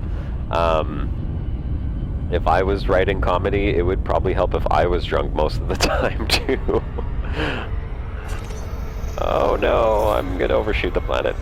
Oh well, I just wanted to scan it anyhow. Let me show you guys something really cool about this part of space though. We'll just get a little bit further away. You can actually see here already. External camera. Just how interesting the sky looks when you're at this distance from the core. It almost looks like clouds of fire. If I can get further away from the star, they brighten up a little bit. But they're really cool. These dust lanes are just incredibly detailed. Now they'll brighten up a little bit now. Speaking of comedy, I think nobody in this channel has probably ever heard of Jean Lajoie. If you have, then kudos to you. If not, then I'm very seriously debating whether I should play one of his videos while we're listening to the live stream. Because he's a Montreal comedian. And I don't know if he does stand-up. I've actually never seen any of his stand-up. He's just done a couple of videos that are really funny. If you know him, then you've probably heard of one of his songs. It's called "Show Me Your Genitals." So I think I might play you guys the "Show Me Your Genitals" song. It's pretty good, I gotta say. It's pretty good. Let me pull that one up.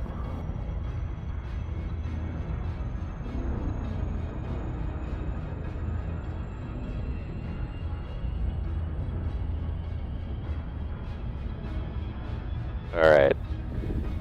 I gotta turn off the elite music for a second so you guys can fully appreciate "Show Me Your Genitals." Let's turn off the music.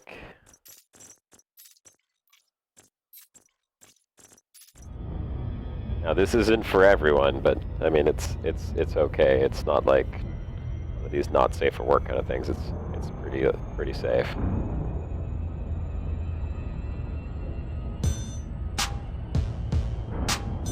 Oh yeah. Oh, you know what? I should let you guys watch this. Stupid and I don't respect them. Hold on. Yeah, it has a great beginning. Hold on. How do I turn this on? I have this here. There we go.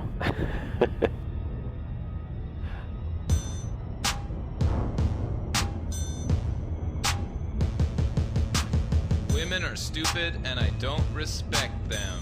That's right, I just have sex with them. Show me your genitals. Your genitals. What? Show me your genitals. Genitalia. Show me your genitals. Your genitals. What? Show me your genitals. Your genitalia. You're talking to me about stuff.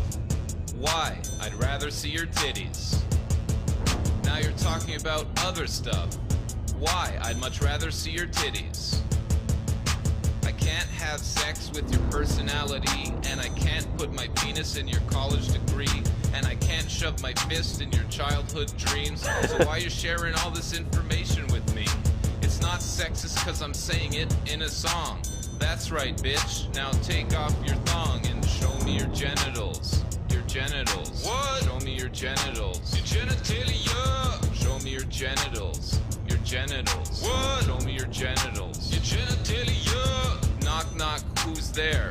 It's me, wondering why you're not naked. Knock knock, who's there? Me again, still wondering why you're not naked. I wanna see your bum, I don't care what you say. No, I don't have feelings, cause feelings are gay. Something, something in the month of May. Bitches love my penis cause it's really big. Girls' brains are much stupider than men's are, so they should always listen to us cause we're smart. Women are only good for 3 things: cooking, cleaning, and vaginas. Show me your genitals. Your genitals. What? Show me your genitals. Your genitalia. Show me your genitals. Your genitals. What? Show me your genitals. Your genitalia. I can give good sex to you, cause I'm really good at sex. I can give good sex to you, cause I'm really good at sex. Aw yeah, that's right, shake your bums.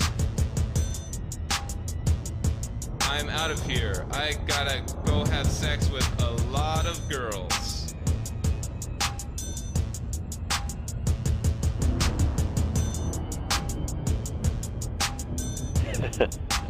Alright. Oh, wait, sorry, there's more.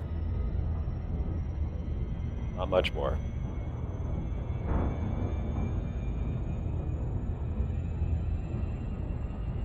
Well, there you go. I just wanted to share that with you guys because it's just one of those things that you have to see in life. If you don't see that, then you're really missing out. Next waypoint.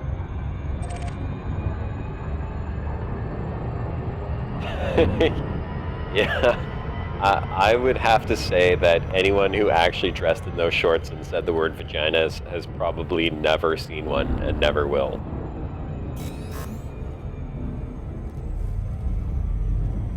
Tom Green. Wow, Mega Man, you know who Tom Green is? Actually, yeah, you know what? Some people would know who Tom Green is. He's been in a few movies. He's actually from Ottawa. I lived in Ottawa for a little bit, a long time ago, and he was walking around in the streets and doing all kinds of stupid gags out in the street. And yeah, he has a sort of a similar comedic style to Tom Green, just like really dumb style, but offensive to a lot of people, but also very hilarious if you can like see through the fact that it's just comedy.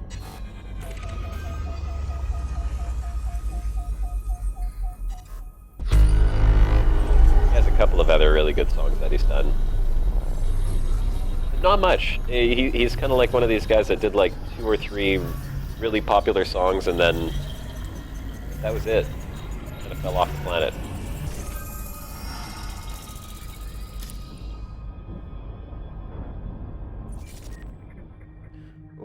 What do we got here? A high metal.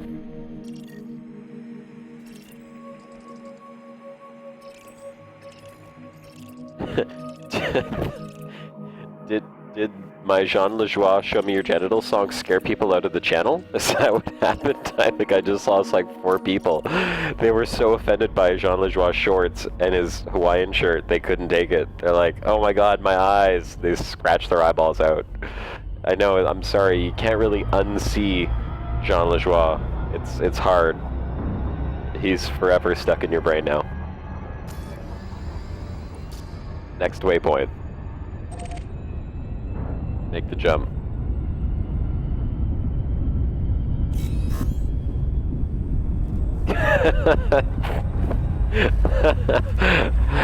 What, you mean you don't own a pair of shorts like that already? I've got 3 pairs of shorts just like that, as a matter of fact. 4, 3, 2, 1, engage.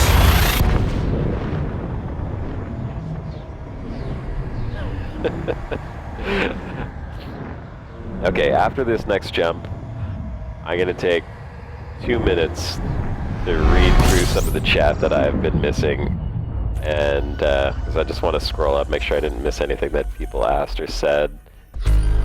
And let's see what we got in this system.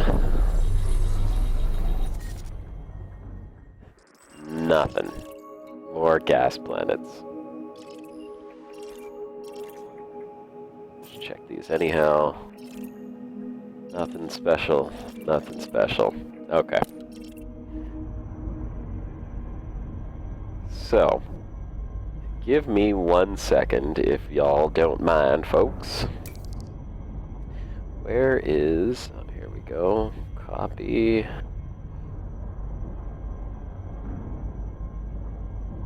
Reddit. Forgot to do this earlier, but I want to just put a quick post in Reddit and see if anyone else is interested in joining in on the live stream. So, let's see. Submit a link.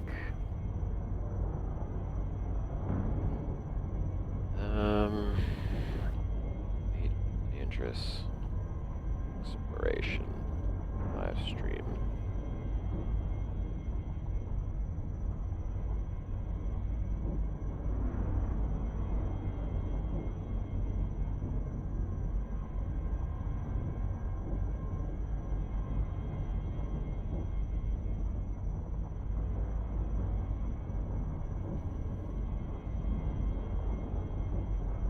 Okay.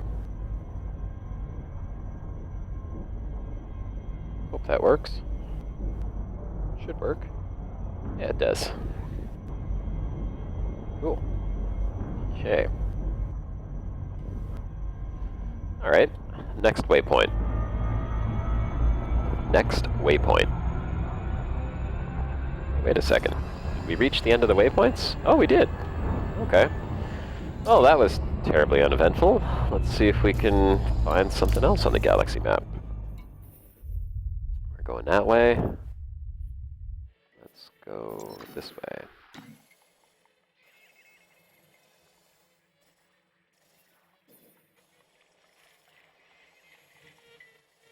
You know, I have half a mind to do something a little bit different and just go straight up to the neutron fields and see if we can find any giant stars or anything like that. What's that?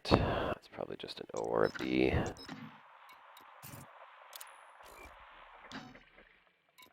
O, B. That's a B.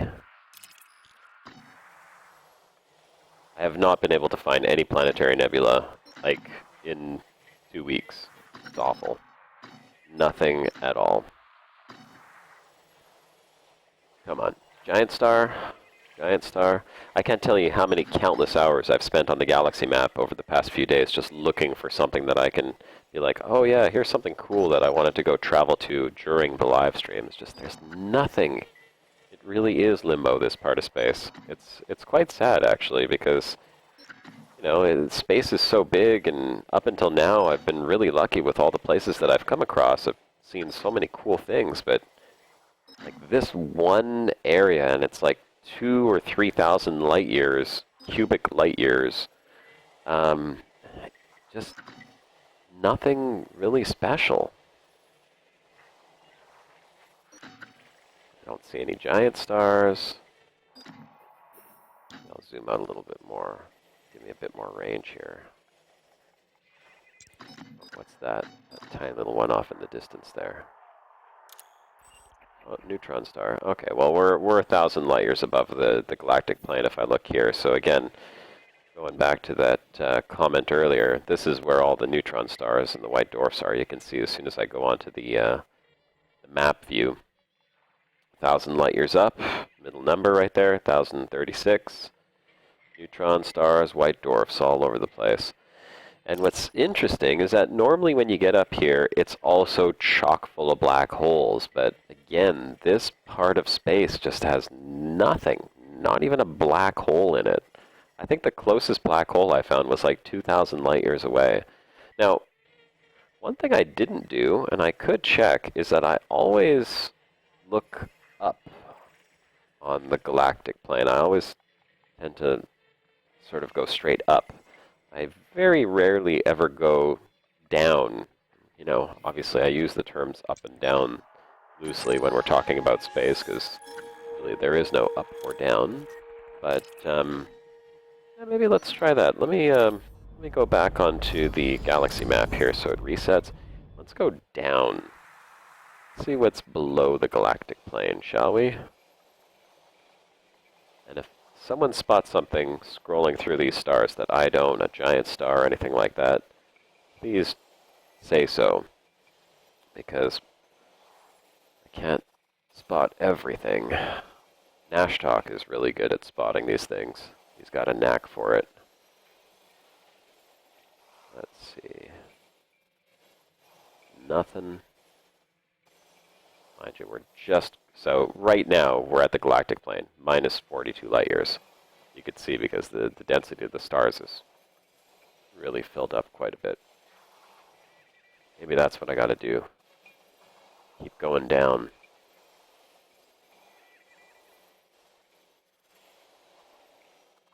But even in this volume of space, you would expect there to be at least one giant star. Somewhere or other. While I'm looking, maybe I can have you guys do me a favor, just so that we can get a few more people in the live stream. I'd like to see how many I can get into the live stream. That would be really cool. I did just put a post on Reddit. If anyone has a Reddit account, go onto Reddit, upvote that little post. It just says live streaming. We're exploring Elite Dangerous live stream right now. It's by Commander Josh. And just hit upvote on there. Just it'll give me a bit more visibility, and we'll see if we can get some more people in the channel here. Love to have a few more regular viewers. The more viewers we have, the more I'll be able to do things like give away skin packs like I did a couple live streams ago. That's really stuff I'd like to be able to do. Unfortunately, I don't really make any money off of these series, so I'm only going to do it when I hit certain milestones. And here we are. We're already 600 light years below the galactic plane, and still nothing. Nothing at all. Oh well, this is the same problem I've been having the past few days. So you know what? We're just going to keep doing what I was doing.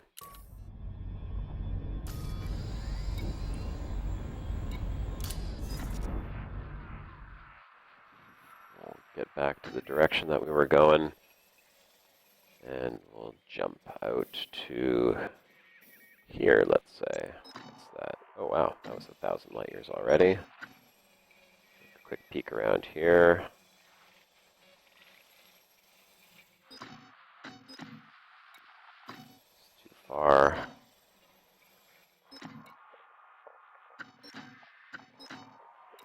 There we go.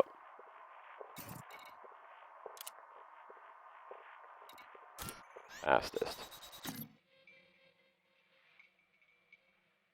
All right. Well, that's calculating out the next route. There we go.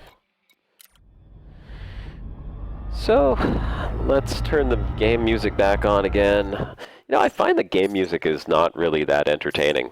It's a little bit boring, to be perfectly honest. It's just like kind of slow. Maybe I didn't have it loud enough. Maybe we'll just crank it up. We can rock out to Frontier Dev's game music. Let's see what it sounds like. I didn't really even hear it before. Oh yeah, listen to that. That's like almost exactly the same as the song I was listening to on my Trap Bangers radio track before. That heavy bass makes me want to twerk when I listen to this. Maybe that's what I should put on. Just put on some Trap Bangers music. Get everyone twerking while we're live streaming. If I had my camera on, you'd see I was twerking right now. Actually, I'm totally twerking to the FD music.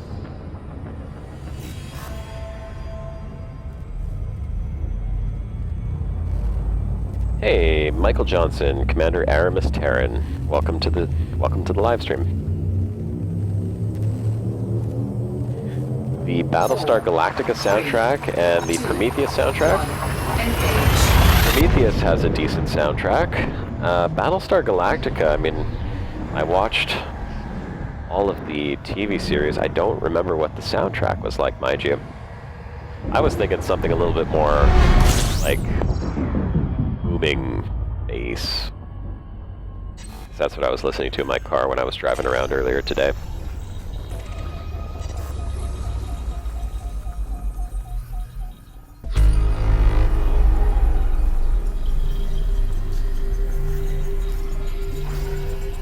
On next waypoint. Fuel scooping. The only reason why I haven't played music in the previous live streams is because I was worried about copyright issues, because this is on YouTube. I know with Twitch they don't really care so much, but YouTube has some pretty strict copyright things where they'll actually pull your video down and give you a little warning. Actually, I had one of those already. It was kind of weird. Like, I did some videos long time ago, many years ago, before I'd ever played Elite Dangerous.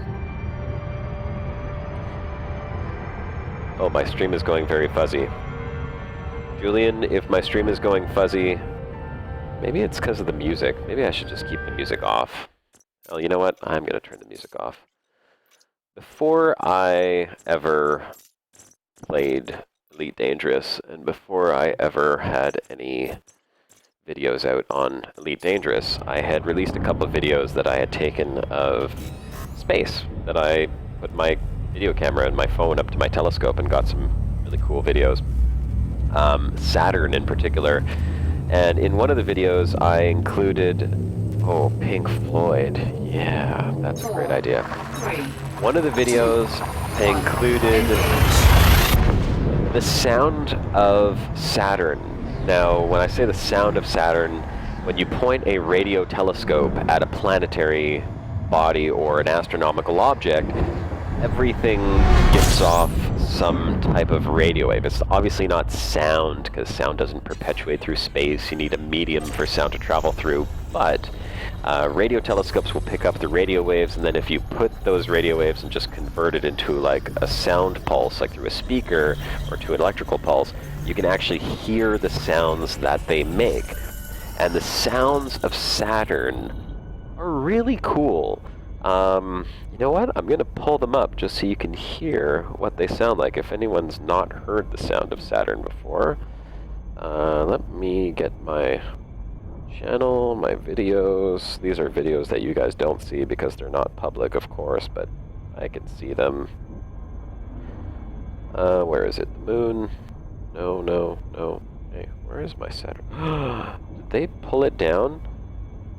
No, load more. There it is. Saturn.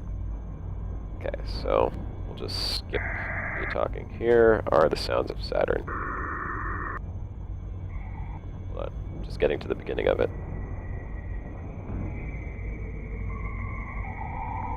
So this is what Saturn sounds like through a radio telescope.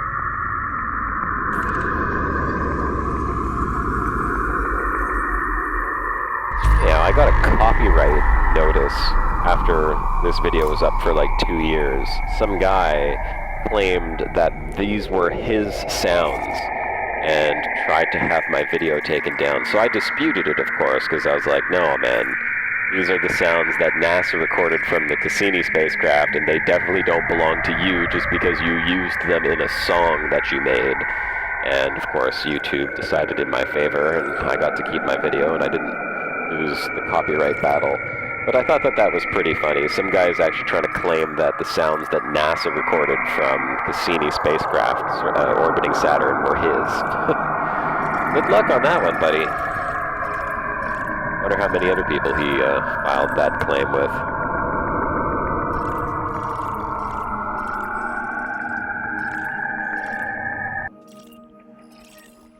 Oh, that was it. Guess that was all I had in that video. Anyhow, kind of creepy. Really cool sounds, though. And nothing to look at here. Alright, well, let's go on to the next system.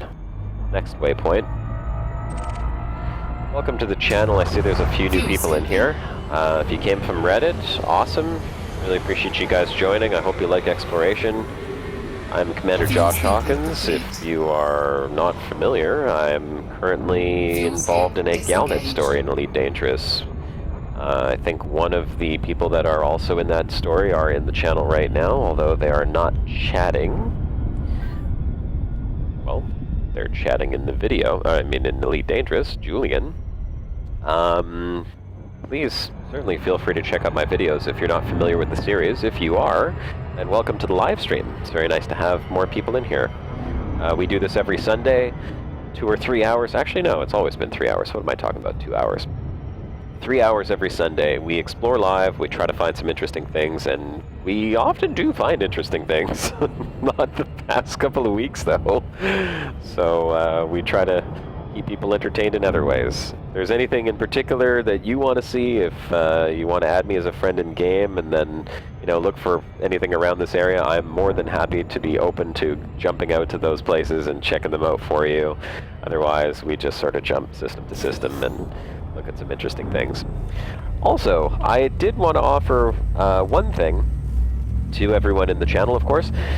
If there's any questions about space, I mean actual space, please feel free to pick my brain. I'm a big old space nerd and fairly knowledgeable in all things astronomy, so if you have any questions aside from Elite Dangerous, or if you want to talk about Elite Dangerous, or if you have any questions about exploration in the game, you want to get out there exploring, please ask away, introduce yourself in the chat. It's always nice to see who's in here, and we got a great group of people that come here every Sunday. Now introduce yourself and get to know everyone. What's that? Michael Johnson saying, on your way back from the Distant Worlds expedition, are you Josh? I am Josh. Yeah, that's very observant of you, Michael. Or are you out again on another mission? No, no, I wasn't on Distant Worlds expedition. I left just before Distant Worlds was organized, and just before they set out. I was probably 10,000 light years out already when Distant Worlds... Oh, that's an interesting looking system. Bet you these are far away. Yes, they are. I was probably 10,000 light years or so already out of the bubble when Distant Worlds set off, and initially I had considered joining up with them, but I wasn't very keen on a few things, well, just what that meant for me as an explorer. I didn't like the idea of following someone else's footsteps and going to places that other people had already been to. I also didn't like the fact that they were on a very tight schedule, jump. I'm friends with many of the people that were in Distant Worlds, like Shibuka and Turgeon I talk to on a regular basis, and it was very strict. I mean, like, you had to do a lot of jumping, and that's not really my style. I like to take the time and look at everything. Right now I'm talking, so I'm not really doing anything. It's hard for me to talk and think at the same time. But, yeah, I wanted to just sort of do things at my own pace, and I wanted to take a different route. I didn't want to go through the core immediately. I wanted to bypass the core, and then on my way back, I could take my time going through the core. For anyone who's not been in this channel before, if you're watching what I'm doing right now, you're going, what the hell is he doing? I am looking at the distance of the first moon to the planet itself. Usually when you have a planet that has moons, you can tell if the moons are very close. You can get some really cool video or footage. Whoops, it's a little too close. These are way too far out, and they're just average-looking planets, so I'm not going to travel over there. If these were tiny little potato planets, I'd probably go check them out, but an interesting system, nonetheless. A lot of stars. I think Julian, you and I and Bowen were talking last night about how many stars we'd seen in systems. I think I've seen 7 or 8 stars in one system. There's a couple of dwarf stars in here. Protostars, if you get to like protostars, you can see tons of protostars in one system. I've seen even more than that, but those aren't actual main sequence stars. I can scan a couple of these planets before I head out, just because they are close enough for that. So I'm probably gonna grab these. Oh, and there's another star here, 21 light seconds away. That one's pretty close. That's you, Michael. So there you go, Aramis, Terran. Nice to make your in-game friend acquaintance.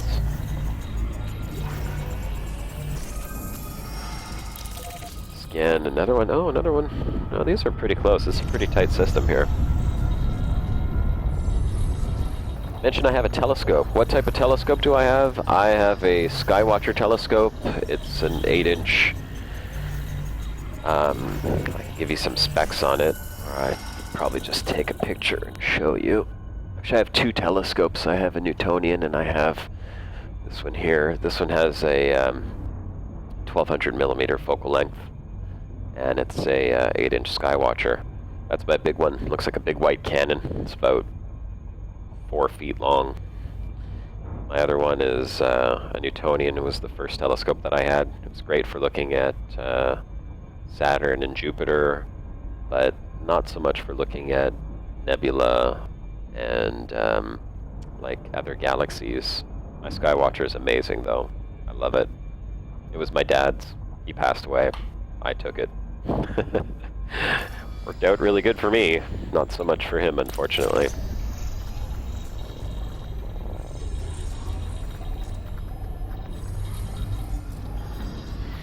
When you say that 2.1 was delayed again, Leo, I haven't read any new news of it being delayed since the initial delay. As far as I know, beta is still coming out in a few weeks, the week ending May 8th. Is there something that we might have missed? Did you see a new recent announcement that beta was further delayed, or are you referring to the initial announcement of delay? Take it easy, Gaffer. Thanks again for joining.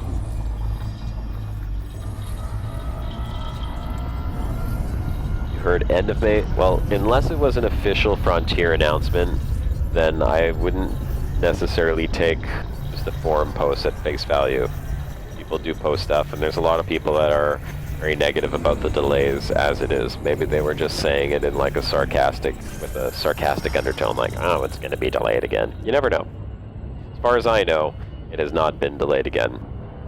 At least not as of the last newsletter. Mentioned nothing of delays, and that was just 2 days ago, so. Can we scan any more of these? I don't think so. Well, maybe this one. It's less than 1,000 light seconds away. Yeah, we can get that one.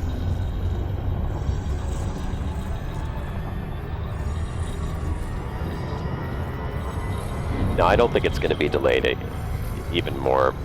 I think that with all of the announcements that they're making on 2.1 now, they've got to a point where they're just putting the extra layers of polish, they're hyping it up, they're getting it ready for the beta at this point. They have a few weeks just to get that all set. They probably have a few internal bugs that they've been testing in their internal alphas, and we'll see the beta release on schedule.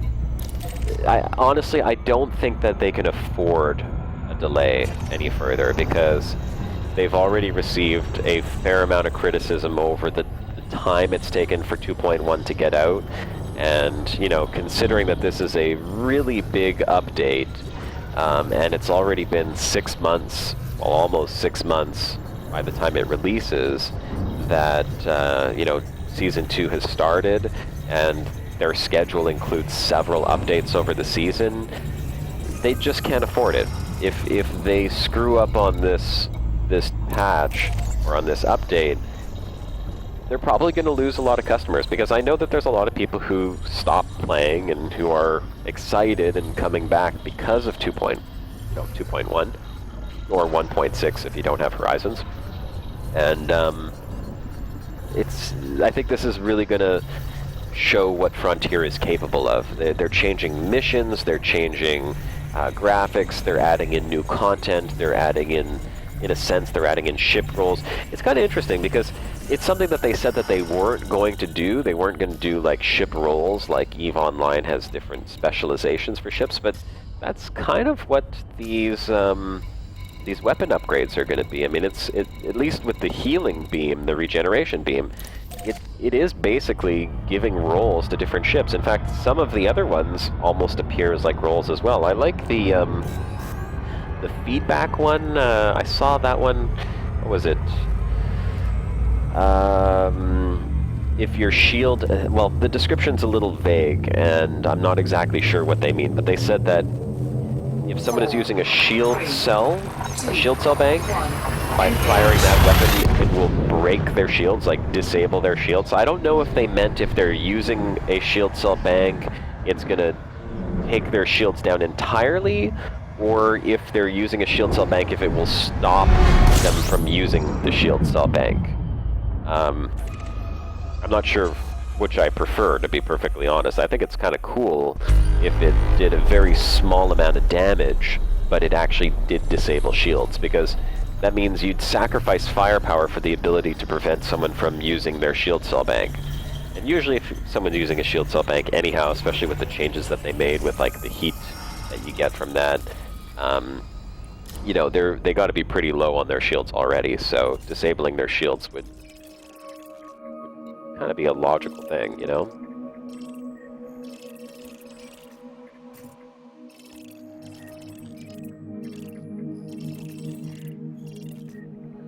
And another boring system.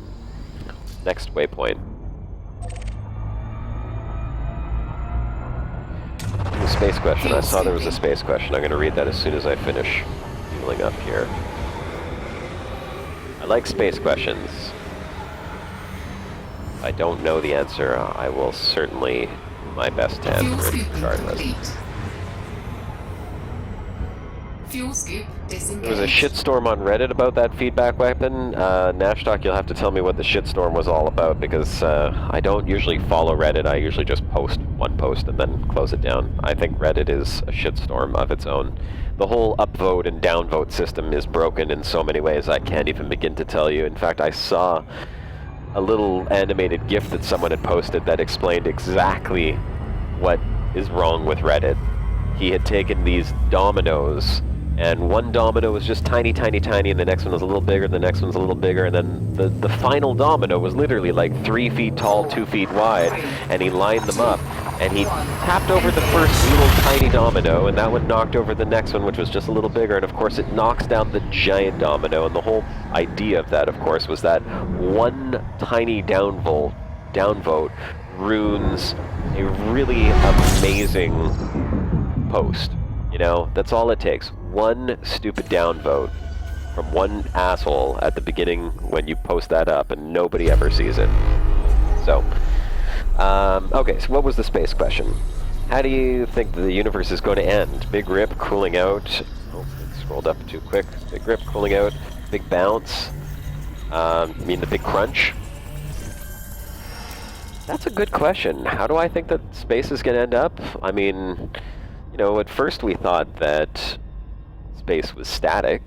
That was the general idea. It's like, okay, well, space is static, nothing is moving, it's all just floating there. But that didn't really make sense, because if gravity draws things together, then we would assume that everything would be getting pulled together. But then we found out that the universe is expanding. In fact, I believe that was Edwin Hubble discovered that the universe was expanding. Because when you look at stars that are further away, their light is redshifted, meaning they are moving away from us. And then what What was interesting about that, of course, is that looking at stars that were even further out, those stars were moving away faster, which showed that the universe wasn't just expanding, but that it was actually accelerating outwards.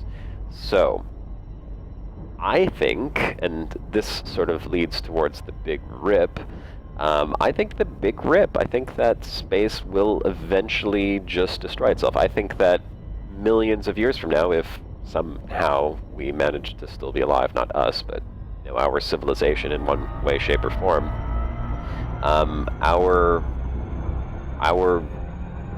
future generations will look up in the sky and they will see less stars and less galaxies, and eventually space will literally just expand to the point where it tears itself apart. It'd be very interesting, because, I mean, I don't understand the physics of the universe tearing itself apart per se. I mean, it gets to the point where space is expanded so much that every molecule gets torn apart, but there has to be something left over, so those molecules have to be in some type of medium. It's not just vacuum space. It would go back to somehow being nothing again.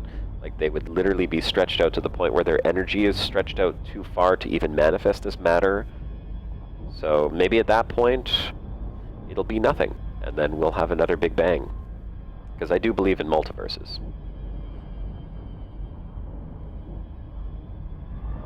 Make the jump. Jumping to light speed. See what you guys are saying in chat here about that. Ever-expanding universe cooling out is the main theory now due to the universe appearing to constantly speed up. Yep, I agree. Dark energy seems to be causing all the galaxies to constantly continue to speed up. It seems to be no slowdown. That is also true.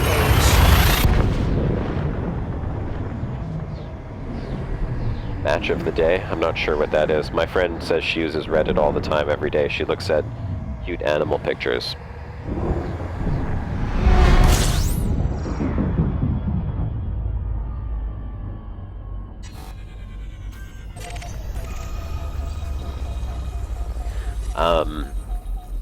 You know, we have to take into consideration that modern science is very, very new. Our knowledge of the universe and everything around us is just in such an infantile stage. Like, we really don't know anything other than what we've learned in the past 50 years or 100 years about space. It's like the first real knowledge we have about it. You know, aside from just observations, but like physical properties of space and what space is all about and how it works, and vacuum energy and dark matter and all that stuff. Like, we don't even know what dark matter is yet. It's just a theory.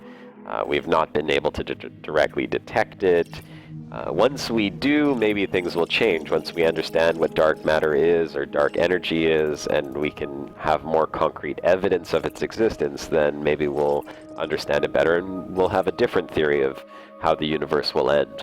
But as far as we know, the expanding universe, as crazy as it is, the fact that the universe is expanding and accelerating as it expands does not mean that at some point it won't slow down and then rebound back inwards in a big crunch. There is that possibility. We are very limited in our knowledge of space, even the age of the universe. We have an idea of the age of the universe, and we can say within, a certain amount or a certain amount of time, like, this is how old we believe the universe is, but we don't know exactly 100% if it is in fact that age. We're just basing it on observations. So our limit as to how far we can see is limited by how fast light travels the expanding universe, and we don't know what's beyond it. We know that the universe is a particular size based on our observations, but it's very likely that it's also much larger than that. We just don't see what's beyond that boundary because it's too far for light to have reached us. So it could be a lot bigger. It could be much, much bigger. And we don't know what's happening beyond that point. All we know is that the stuff at the edge is moving away quickly. That's not to say that the stuff much further beyond that is not coming back towards us. Or maybe it all loops around. Maybe it is sort of like an infinite loop, and if you look far enough into the universe, you'll actually see us again, like, a looped universe that appears to be flat, or flat. you understand what I mean by flat, then you probably follow a lot of this space science stuff. Next waypoint. Make the jump. Jumping to light speed.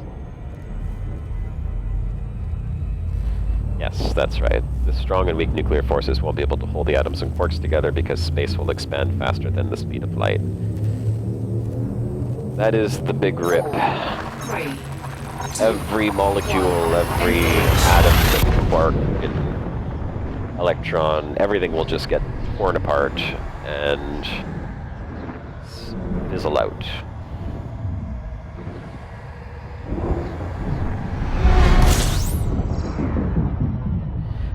Class 4 gas giant, 8.5 light seconds from the main star.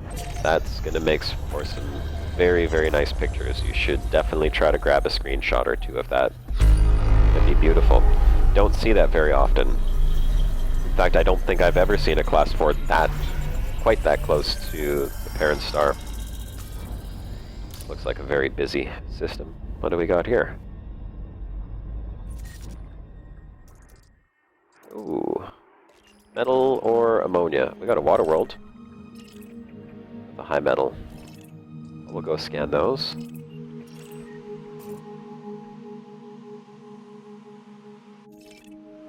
There's a little ice planet we'll go check out too.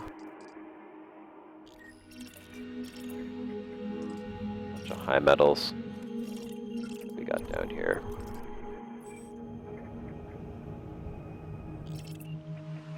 Alright, well, let's go take a look at these water worlds.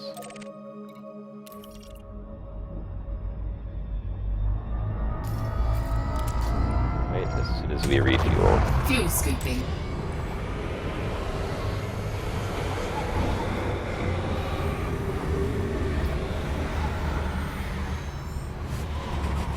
So, Dargon there, you can see 878. That's the maximum fuel rate of a scooping complete. E6 Warning, fuel temperature scoop. critical.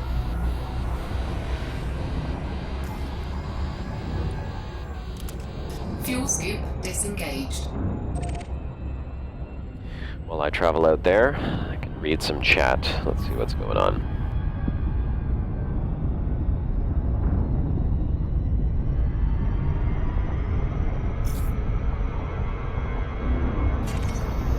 I'm gonna overshoot that planet. This is why I can't read chat while I'm exploring. It's terrible. I don't get to scan anything. Oh well, screw that planet. Let's keep going. Let's go get the water world. So, what's chat got to say here? I like the direction chat's going right now, so I want to read this. And thank you, Crimson, for bringing that up. That was an excellent question. I like the conversation that it's resulting in. When you say dark matter, when scientists say dark, it means that they don't know what it is, so dark matter is really unknown matter. Yes, Mega Man, that's exactly what it is. We call it dark matter. Well, we call it dark matter because it doesn't interact with light. So we can't see it. And it doesn't, well, if it doesn't interact with light and we can't see it, and we know that it's a very light particle, but there's got to be a lot of it. Light particles meaning it's very likely that there is dark matter passing through us right now, and we don't see it, just like neutrinos. We have neutrinos passing through us all the time, and we don't see them or feel them. In fact, they very rarely ever interact with any solid matter. It takes incredible detectors just to detect a single neutrino. That was Crimson's comment. I read that. We live happily with the Thargoids. I don't know if we would live happily with the Thargoids. I kind of hope that if they introduce Thargoids into the game, which, well, when they introduce Thargoids, unless it's a different alien species, which could also be equally cool, wouldn't be bad if we started off with a war. You know, conflict is kind of a normal thing when it comes to meeting new species like that with technology. We're humans, we're warlike species, we like to fight people, so we'd probably fight them for a bit and then have like a peace treaty. Then maybe they can introduce another alien species, and then by that time we'll be friends with the Thargoids and we'll be able to fly their ships. Let's see what we got for these planets. Terraforming candidate or no? I don't think so.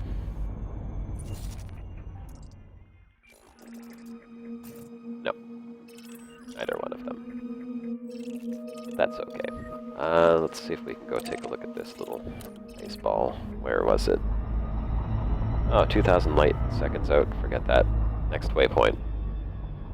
Next waypoint. Make the jump. Jump into light speed. Nash talk. While the speed of light is slow, that doesn't mean you can't get anywhere within a human lifetime. Well, get anywhere within a human lifetime. I mean, you can go down the block in a human lifetime, but you're not going to travel a light year in a human lifetime. It would take a lot longer than one human lifetime to travel even 1 light year. But with some of the breakthroughs in technology, I mean, look, warp travel is something that I believe we will eventually develop. Will we do that anytime soon? Maybe, hopefully. I'd like to see warp travel invented before I die, but, you know, inventing and then put into practical use that anyone can actually use and go explore, not going to happen in our lifetimes. Highly doubtful. Unless we meet some advanced alien species that wants to share their very advanced technology with us, which would mean that they weren't a very advanced species, because any advanced species that comes down here and wants to share technology with us would have to be pretty stupid, which is probably why we haven't met any aliens on Earth. Because they come down here, they watch us for a little bit, and they go, wow, these are really primitive creatures. They are good at blowing stuff up, and they like to kill each other. Do we want to give them our faster-than-light travel technology or our warp technology so that they can go and spread this throughout the universe? Probably not. I sure as hell wouldn't if I was an alien species. So, you know, that's probably why we don't see aliens very much. You know what I mean? Next waypoint. Make the jump. Jump into light Cannot speed. comply. It's obscured behind the star. Excuse me. Make the jump. Jump into light speed. You personally hope for the big bounce or crunch, as that does not rule out the total end of the universe. Well, it's not the total end of the universe. It's the end of the universe as we know it. You know, all the matter in the entire universe compressing back into an infinitely dense point, then into a singularity, and then re-exploding out into another Big Bang. It would be a completely different universe altogether. Maybe the physical properties of it would still be the same, but maybe not. I mean, with the birth of each new universe, it's very possible that the balance of physical properties could, you know, feasibly change. Maybe things will be very different. So, we don't know. So I'm not sure if saying that, you know, the end of the universe is, or not ruling out the total end of the universe is an accurate statement. It is quite possible that the universe would, in fact, end. The universe as we know it.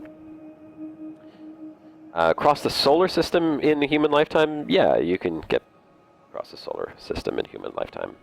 Some interesting technology that's been discussed recently with using lasers to send these little tiny probes off to the nearest star, Alpha Centauri. I think that's what they said, is they wanted to send it to Alpha Centauri. Actually, it's not Alpha Centauri. Alpha, goodness, having a brain fart here.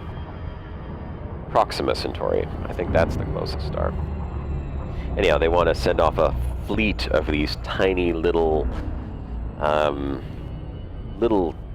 probes, very, very small, with a little solar sail, and they're basically going to shoot a laser at it to accelerate these things extremely fast.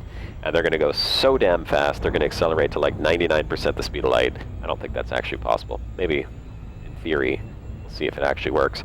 And they're going to travel to this other star system, and they're going to be able to take pictures and send those pictures back to us, which would be really, really cool, if it works. What's my favorite space movie? Oh, man. I'm going to go with Alien. Alien is probably by far my favorite space movie. because it scared the shit out of me. And I don't get the shit scared out of me very easily, but I watched it when I was young, thanks to my dad. Thanks, Dad. He's dead, so, you know, if he wasn't, I'd call him up right now and tell him thanks for traumatizing me my whole life with showing me aliens. He actually scared the crap out of me when I was a kid. I watched Alien, I was terrified, and then I went to the bathroom, and when I came out of the bathroom, he was like hiding behind the banister, so when I turned around, he was standing there and just sort of like jumped out, and I was like 5, and I must have, I'm pretty sure that if there was any pee left in me, it all came out, whatever was left. And then, of course, I couldn't go to bed after that because I didn't want to go into the bedroom. I thought there was an alien hiding in the closet. So a good life lesson, if you're a father and you want to teach your child who's terrified that there's aliens in the house, that there are no aliens in the house, here's what you do. Make him go into every single room in the dark and open up the closets to see that no aliens are going to jump out and eat him. That was a really good idea because that did not traumatize me anymore. And yeah. That was great. So, yeah, Alien, my favorite space movie.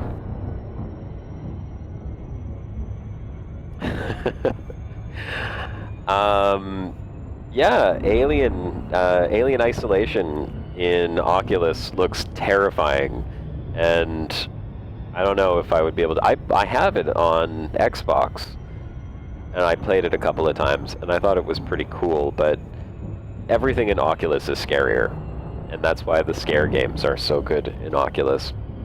Oh, I'm trying to engage my FSD. Yes, Shannon Day just appeared in chat. She likes to watch the stream from her phone.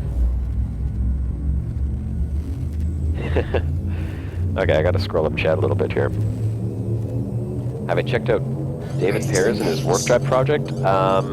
I don't know if David Pears was in fact the name of the gentleman, but I know that they're working on something called an EM drive, electromagnetic drive, which is supposed to be a drive that is able to push you through space or create propulsion without actually consuming, without volatile, so without having to actually like burn fuel. It uses the electromagnetic field in order to move forward. And I think, if I'm not mistaken, this was like a while back, it was like a year or so ago, that they were saying that they had some very odd results coming back from the test where particles traveling through the field were actually traveling faster than the speed of light. And so they were saying that it's possible that they might have just like discovered something that could be like pre-warp technology, but I don't remember what happened with that. I think, if I'm not mistaken, I believe that they said that at the end it turned out that it wasn't traveling faster than the speed of light. So I gotta look into that now that I'm thinking about it again. But is that what you were talking about, Michael? Space warp dynamics?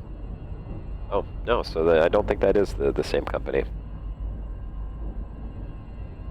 And yeah, Phoenix, I think you're right. I think they were mentioning Alpha Centauri. I don't know why they would send it to Alpha Centauri instead of Proxima Centauri, but whatever.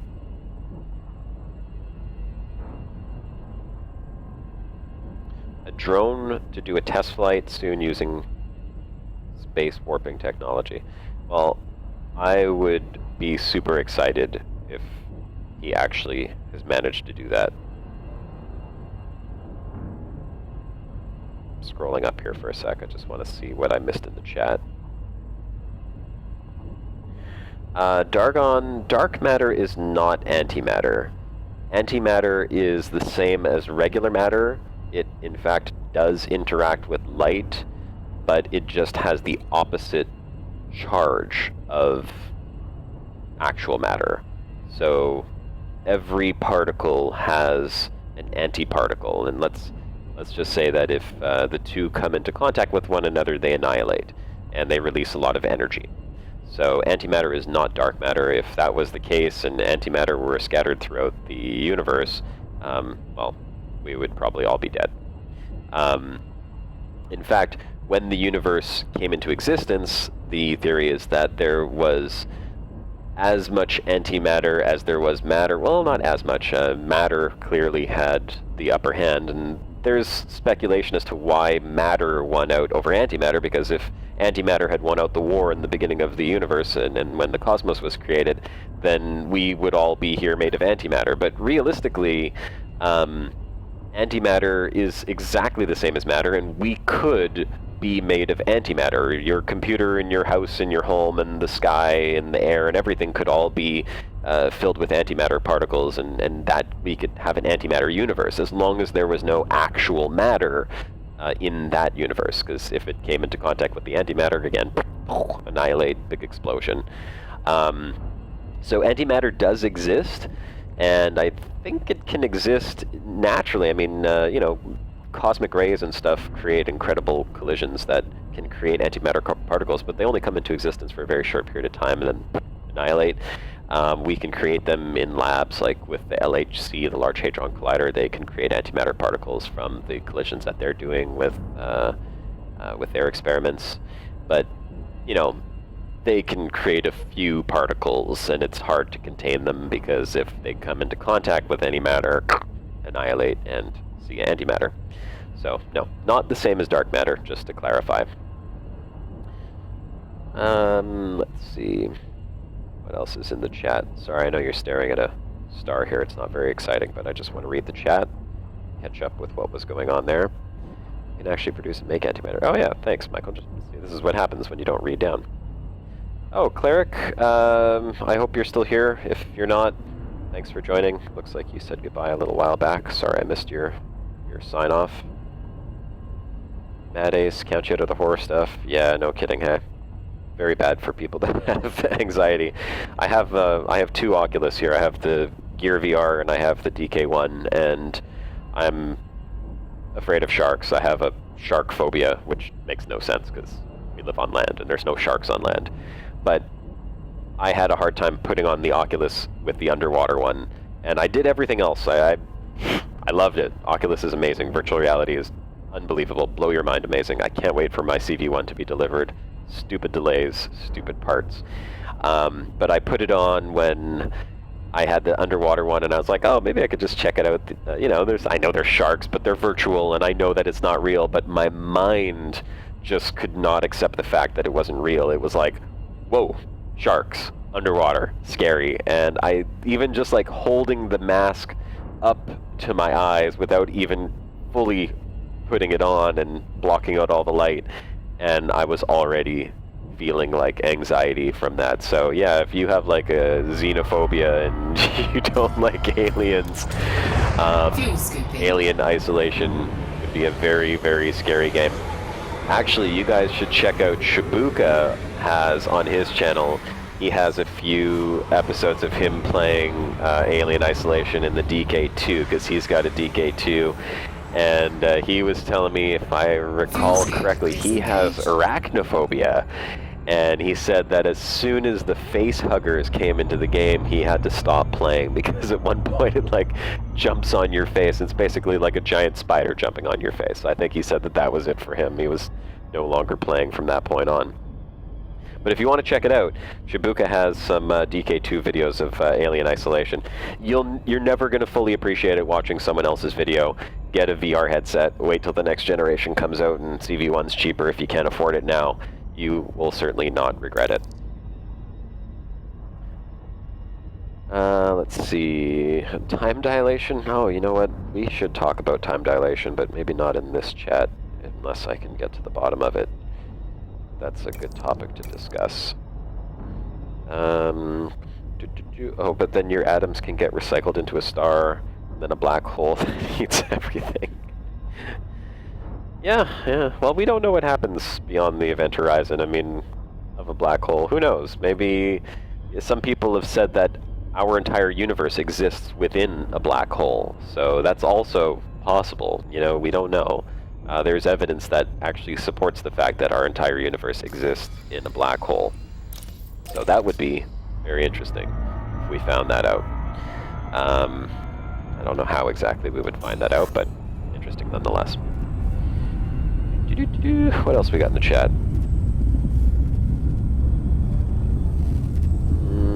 No, not the EM drive. David Pearce is actually creating warp bubbles, manipulating space-time. Well, that's really cool. I'm going to have to check that Ready out. to engage.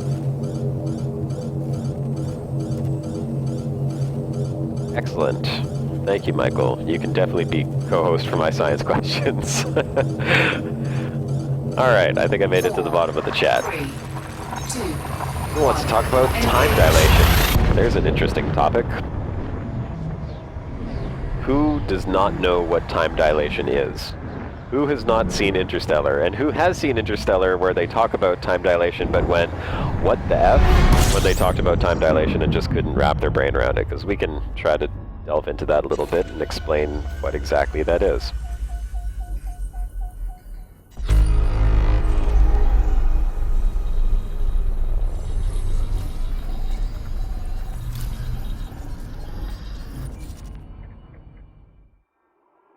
Uh-oh, my phone is beeping. What's going on? Say hi to Amy. Is Amy in the chat? Hi, Amy. If Amy's in the chat, hello. Amy, you should say hi in chat if you're in here. Unless you already did and I just missed it because I wasn't looking at all the chat. Time dilation from Earth orbit to surface. Well, yeah, absolutely. Well, here, if you want to discuss time dilation a little bit. Time dilation, so the closer you are to a massive object, and when we say massive, every object has mass, so the closer, but, you know, more massive objects. So something like the Earth. And the Earth is not a very massive object. It seems massive to us because it's obviously a lot more massive than we are, but the Earth is not massive compared to... Oh, she did. Okay. The Earth is not massive compared to, like, Jupiter, which is 317 times the mass of Earth, or the Sun, which is like 1 million or more times the mass of Earth. 1.3 million times the mass of Earth? Maybe more. But the closer you are to a massive object, the more space is distorted, warped, compressed, I suppose you could say. And so time runs slower when you are close to a massive object. How do we explain this in simple terms? Let me just set a separate destination here. And I'm not looking at chat, so if Michael, if you want to chime in with anything in chat, certainly feel free to do so. I'm just going to chat while I'm flying. Time and space are one. So this is something that Einstein discovered, is that the fabric of space is sort of interwoven with time. And if space is stretched, time is also stretched. If space is compressed, then time is compressed. So in Interstellar, they fly very close to a black hole, and they land on a planet that's orbiting a black hole, whereas their friend stays up on the ship, which is, I'm assuming, further away from the black hole, must have been. And when they return back, even though they were only on the planet for a few hours, their friend experiences 20 years or something. I don't remember. It was like 20 years of time had passed for the guy back on the ship. It's kind of an emotional moment, actually, like how incredible time dilation actually is. And for them, it had only been a few hours, because them being closer to the black hole, space was more compressed, time was compressed, time ran slower for them, and the guy up on the ship, time was moving at a normal pace. So time dilation is very interesting, because there's two ways it can happen. Either being close to a massive object, or moving at speeds close to the speed of light. And the idea is that time moves slower for people that are closer to massive objects, or moving very quickly, than for everyone else. So Michael's comment that there is time dilation from the surface of Earth up to space is true. In fact, there's time dilation from the surface of Earth to the top of the tallest mountains on Earth. It's not enough that we would ever perceive it, but it can be measured with extremely, extremely sensitive equipment, because as you go away from the surface of the planet, you're moving further away from that center of mass, so time is actually moving faster than it is down on the ground. The astronauts on the International Space Station also experience time dilation, because they're traveling at extremely fast speeds, 30,000 kilometers per hour. And when you spend an entire year, and this is just an example, like speed, 30,000 kilometers an hour sounds like very fast, obviously, and that's like a pretty standard speed in space. It's fast for us. I mean, you're not going to travel 30,000 kilometers an hour down on the surface of a planet, obviously, but it's still not very fast compared to the speed of light, 239,000 kilometers per second, I think it is. Yeah, around 239,000 kilometers per second is what light travels at, so much, much faster. So the people up on the International Space Station, they are moving at 30,000 kilometers per hour. They're moving at that speed for a very long time. So for them, time is moving just a little bit slower than everyone else. So these guys have experienced time dilation in a way that we wouldn't understand. Their life is going to be a few seconds or a few fractions of a second longer than if they were down on Earth. It's a very crazy, crazy thing. Are your feet slightly older than your hair? I guess in theory, yes. Very slightly, probably like billionths of a second older. I don't even have information on here.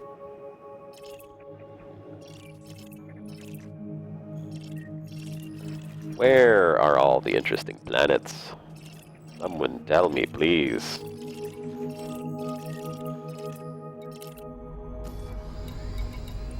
I gotta look at the chat again in a second because I want to see the conversation that's going on here. But I also want to scan some of these. Alright. 300,000 kilometers per second. It's not actually 300,000 kilometers per second, though. It's less than that. I want to say it's 279,254. Someone look that up. Tell me what the exact speed of light is, please. I used to know it by heart. I had it written down on a post-it note on my laptop, my computer monitor at work. Don't ask why. I just did. I was trying to memorize it for a while, and I had it memorized. I knew it right down to like fractions of a decimal point, but that was a long time ago.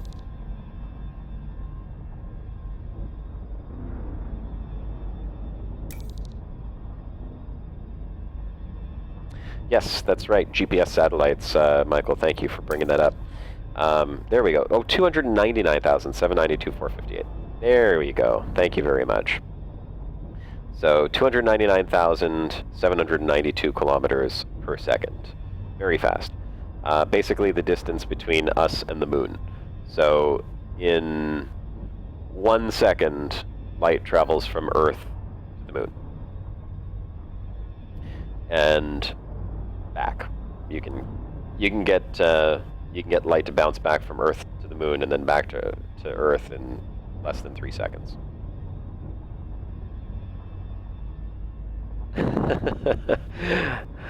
Crimson, put life ahead of my stream. Actually, I take that back. Put my stream ahead of your life, okay? Forget about school tomorrow.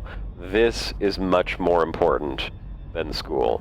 Look how much you're learning here. Are they teaching you about time dilation in school? Are they teaching you about warp technology in school? You're not going to learn any of that in school unless you're like in school for advanced physics or space science or something like that. Then in that case you can definitely go to school because they're going to teach it to you better than I can. But that's the only reason why you should put that before my stream. My stream should be #1 for everyone.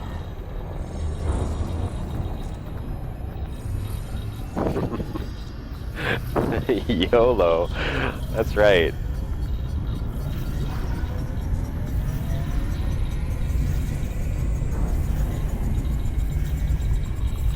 No, that's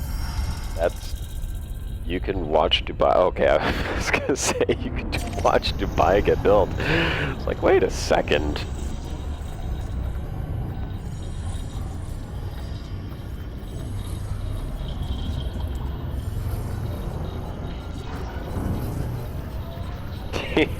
Yeah, Shannon does get to hear a lot of science stuff around this house. Nothing wrong with that, though. Nothing wrong with that. It's good to know things about science and space. There's way too much religious stuff out there that's like, oh yeah, oh, it's Christmas and religious holidays and stuff like that. Nobody teaches science. Nobody cares to learn about science. They think it's too hard. It's not. We should all learn about science. It's very important for our survival. Like this whole global warming and climate change deniers bullshit around that. People saying that the Earth isn't warming up, and Sarah Palin getting in and saying that carbon dioxide in the atmosphere is a good thing, increased levels, because that's what plants need. Like, oh, friggin' idiots, man. Unbelievable climate change deniers and what these people are trying to tell people. How can you be so blind to what's going on? It's beyond me. Sarah Palin's an idiot. Biggest idiot in the world.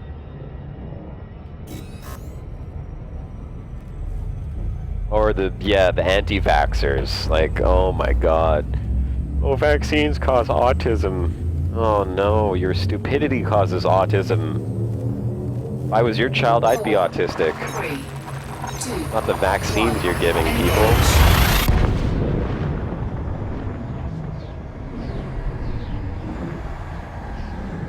What was that paper called? Unreasonable Effectiveness of Mathematics and Natural Sciences. Find it hard to shake the idea that the universe is a simulation. Yeah, there are theories out there that the universe may be a simulation, and there's people trying to test that theory. That maybe that's the paper that you're talking about. It's a pretty interesting concept, really. Imagine that we all live within a giant simulation. This is a boring system.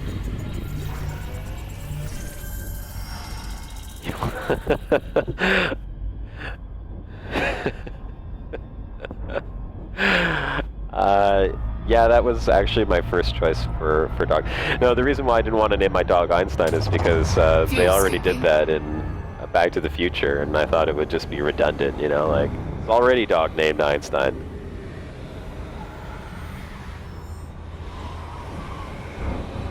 Besides, our dog is much more a Yoda than he is an Einstein. He knows, like, 3 tricks. He know Einstein.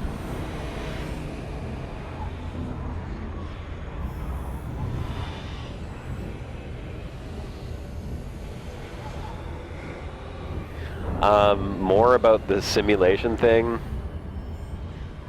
Well, it's a theory. I don't know that much about how they're testing for it. If I remember correctly, and someone can look this up, I'm sure, you know, Google is your friend if you ever want to look these things up. But if I remember correctly, it had something to do with the fact that a simulation would be stuck to a particular set of rules, and so if they could find these defined rules and show that these rules were programmed into the simulation, that would indicate that it was in fact a simulation. And I could be wrong on this, but I want to say that it was something like nature would allow for certain rules to be... Oh, no, I don't remember. Someone would have to look it up. I was reading about it a long time ago, the whole life is a simulation thing. That was a couple years ago. Glitches, that's it. Glitches in the simulation. That the rules would not be perfect. There would be mistakes in them. And then there's also the whole hologram theory, and that's a whole other thing altogether. Not that the universe is a simulation, but that we are all a giant hologram, and that even though we perceive everything as being physical, nothing is actually physical.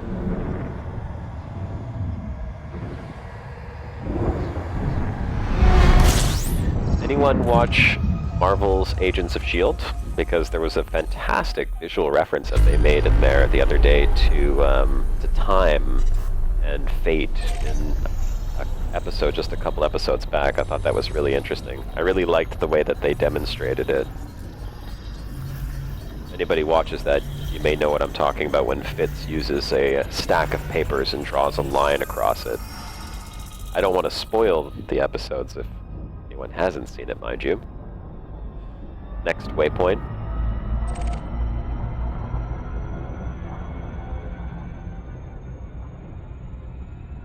Make the jump. Jumping to light speed.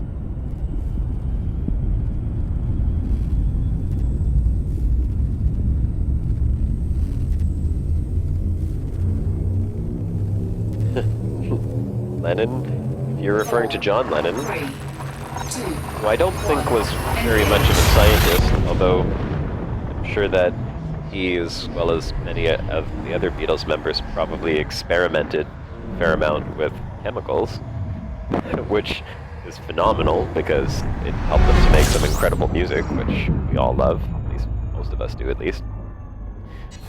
This is not here with the fitting right in with what we're discussing. Thank you, John Lennon. Yes, it may have been LSD, maybe, possibly. Which, interestingly enough, what was it? They just did some tests. Like, finally, they were able to do this. They were using MRIs on people high on LSD. This was all part of an experiment, and they were looking at the way that the brain is connected in ways that it's not usually connected when someone's high on LSD. Really incredible. If you look it up, recent studies on LSD and MRIs mapping the brain while people are high. Really interesting to see what it actually did. The scans came back showing that parts of the brain are all interconnected. Like, normally your brain is sectioned off and certain parts communicate with others and others don't. And that's how we're able to process and sort information. Ooh, shiny. Here we go. Shiny system. These are far out though, for sure. Just a water world, not an Earth-like, but definitely go check that one out. These might be terraformable candidates as well. Full speed. 100%. 100%. Let's go take a look at that planet. So these MRIs were showing that the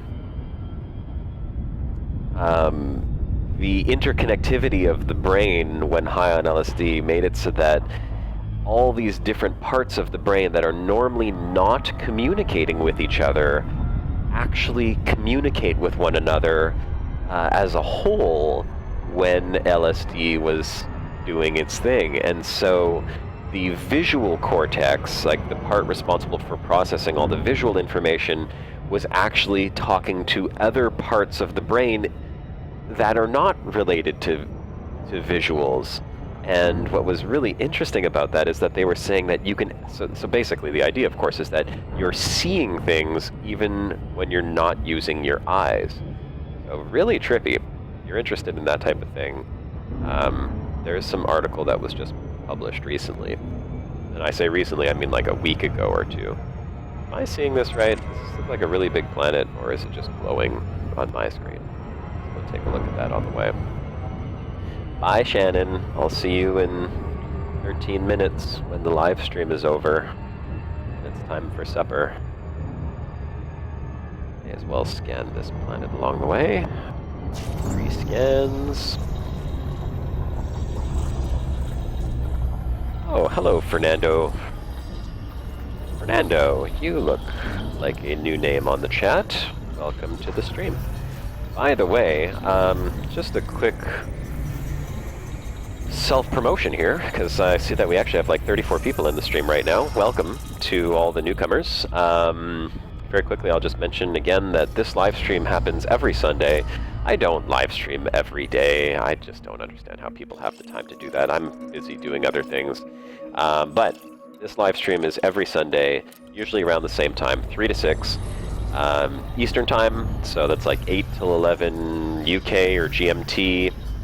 And if you're new to the channel, if you found this just from a subreddit and you're interested in the live stream and you think that this is kind of cool, I certainly invite you to check out the exploration video series I have on my YouTube channel. Please like this live stream if you can. I don't know how it really works with live streams, but go ahead and like it if you haven't already. And if you're not subbed to my channel, you should certainly do that because it'll notify you when I start live streams again. We got a great crowd of people that are in here every Sunday.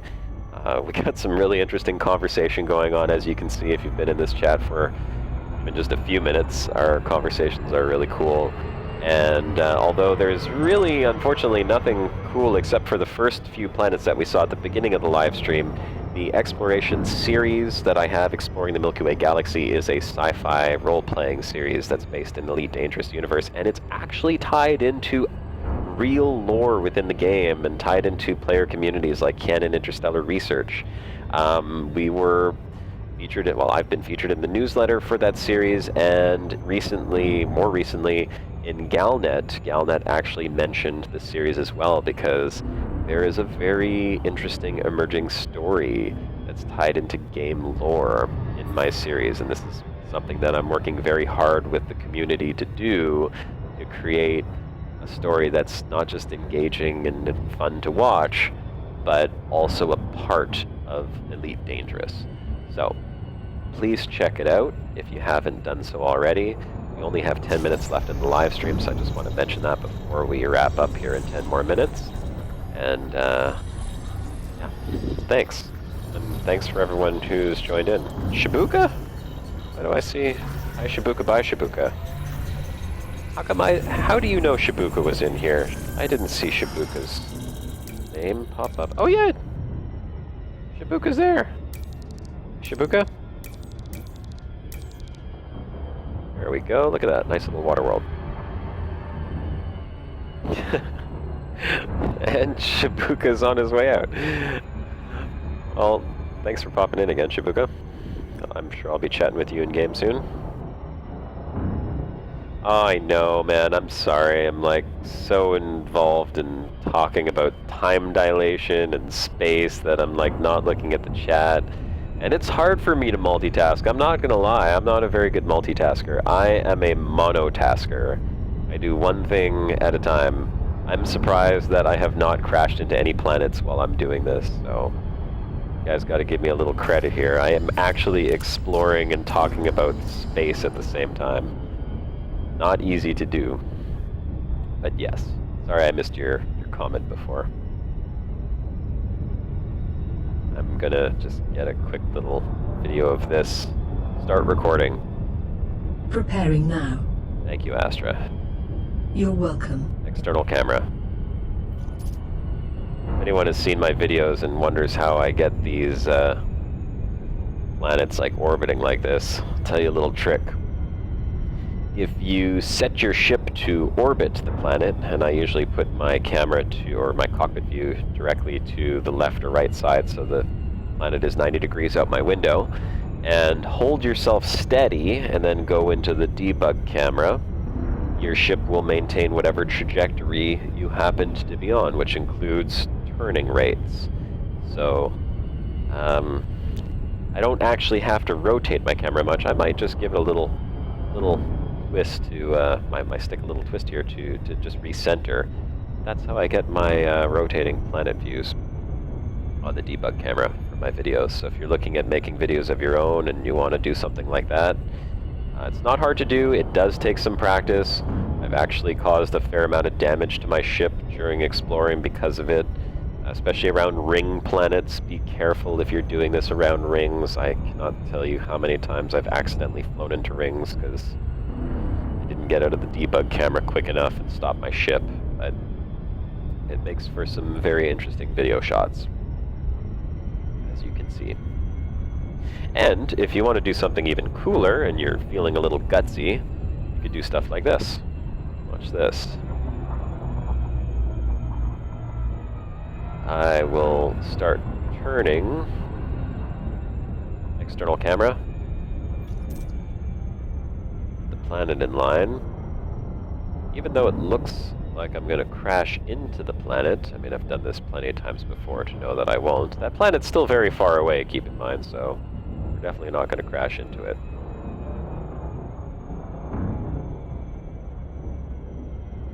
Some interesting rotating camera angles as we move away.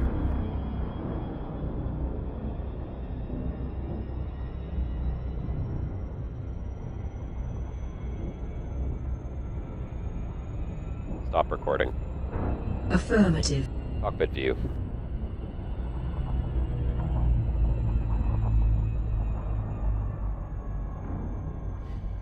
Alright, so let's see. What do we have? Scanned a couple planets here. First system that actually has shinies in it.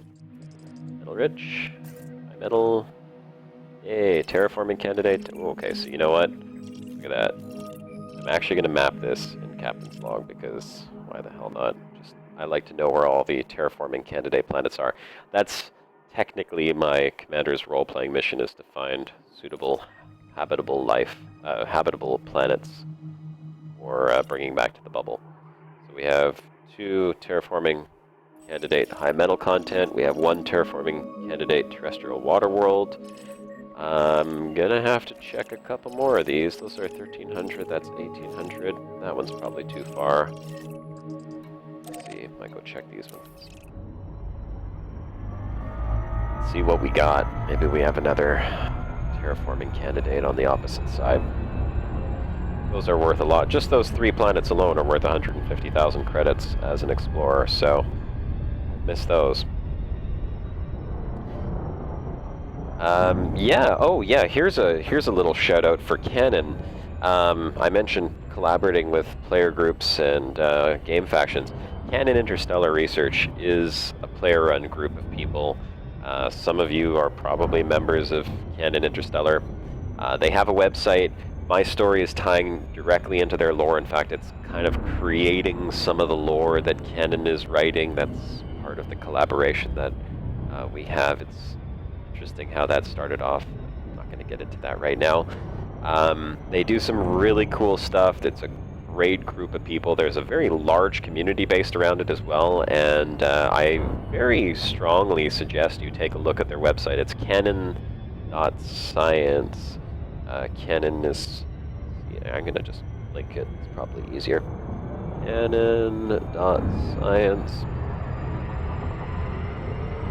Oh, easy enough. Canon.science. I'm sure you guys can figure that out. There's a little planet there. I don't even see it. Oh, 2 planets. Those are the ones I scanned already. Hang on. Just before I crash into something here. Okay.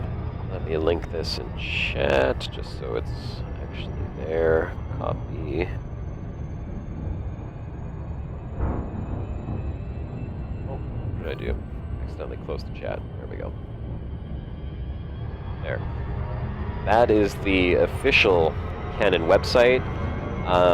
The people over there are really cool. They have Discord, they play together, they do research together, they science together, they wear tinfoil hats and eat biscuits or cookies. They've been also featured on the Educating Ed series with Ed Lewis, the community manager, who's done some really cool stuff as well. And, you know, if you ever thought about becoming a member of a player faction, that's a really good bunch of guys to get involved with.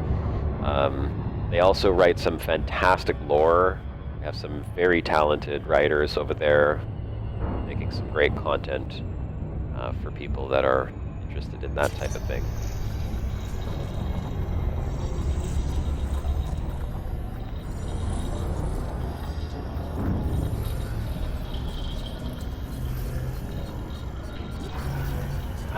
Excuse me. Alright, let's see if we got another terraforming candidate here. Nope, I didn't think so. Maybe that last one would be, but highly unlikely. This was the Goldilocks zone right here.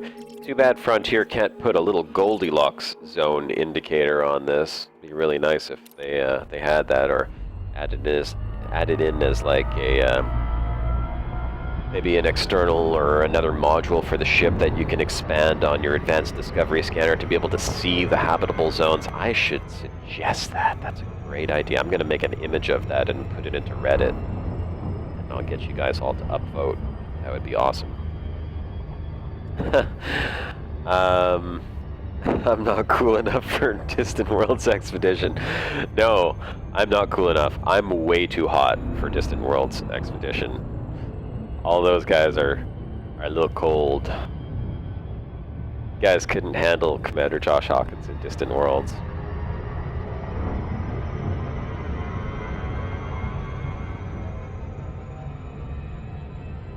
I thought, Shibuka, didn't you say you were leaving? I thought you were just popping in and popping out. Maybe you were saying goodbye because it's coming to the end of the live stream.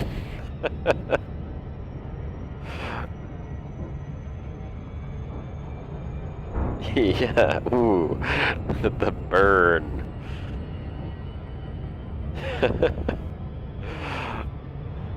Alright, well, gentlemen, it has been once again an incredible pleasure hanging out with you guys. I'm gonna go up and scan this last planet, and then I'm going to log off the live stream. So you're certainly welcome to hang out here for another minute or two while I scan this last planet, see if it's a terraforming candidate. Really, guys, appreciate you all being here. It's a lot of fun when you come and join up with these live streams. It certainly makes my Sunday afternoon way more enjoyable than just jumping around all by myself and listening to my dogs bark. So I hope to see you all back again next Sunday. I think we had some interesting new people join up with us today, and I really liked where the chat was going, so maybe we can pick up again on some space and science chat next Sunday. Please remember, live stream is Sunday from 3 to 6. This is the 3 to 6 Eastern time. If you don't know what time zone that is, just go look it up. Google will tell you. And if you haven't checked out my exploration series on YouTube, please do that now. The live stream is going to be over, but the exploration series is there. There's a lot of them to watch. I'm up to 11 parts in it. It's a little different. It's a little different than live stream. You know, it's not just chatting and talking about science. There's some science talk in it, mind you, but it's more of a story. And there's some really interesting things that's going to happen with that story. So if you haven't seen them, go watch them. I apologize, the first few, the audio quality is a little off. I really didn't think my series was going to just explode into like over 1,200 viewers in a couple of months, but it has. So, you know, the first ones I made were kind of crappy, and it was more of just like a fun project for me to do. But now the quality is greatly improved. The story itself really starts at kind of like part 5, but parts 1, 2, 3, and 4 are really science-y. There's a lot of science crammed into those episodes. In fact, my favorites are parts 2, 3, and 4 because I talk about nebula, I talk about stars and the evolution of stars, and then I think it's part 3, actually, I do like a full history of Elite Dangerous, and that's based on kind of like actual canon for the game, like actual lore. So you should go check those out, but the quality vastly improves once you get to about part 5. I've got a better microphone up and running, and I bought a better program for editing the videos. And like I said, the story is going to some very interesting places, so if you catch up and you see where that's all going, you won't be disappointed, I promise. And so yeah, please like and sub if you haven't done so already. If you want to see more, subscribing to my channel will just notify you when the live streams go up and when I add any new episodes. And I hope to see you guys all next Sunday or the next live stream. So this is Commander Josh Hawkins signing off.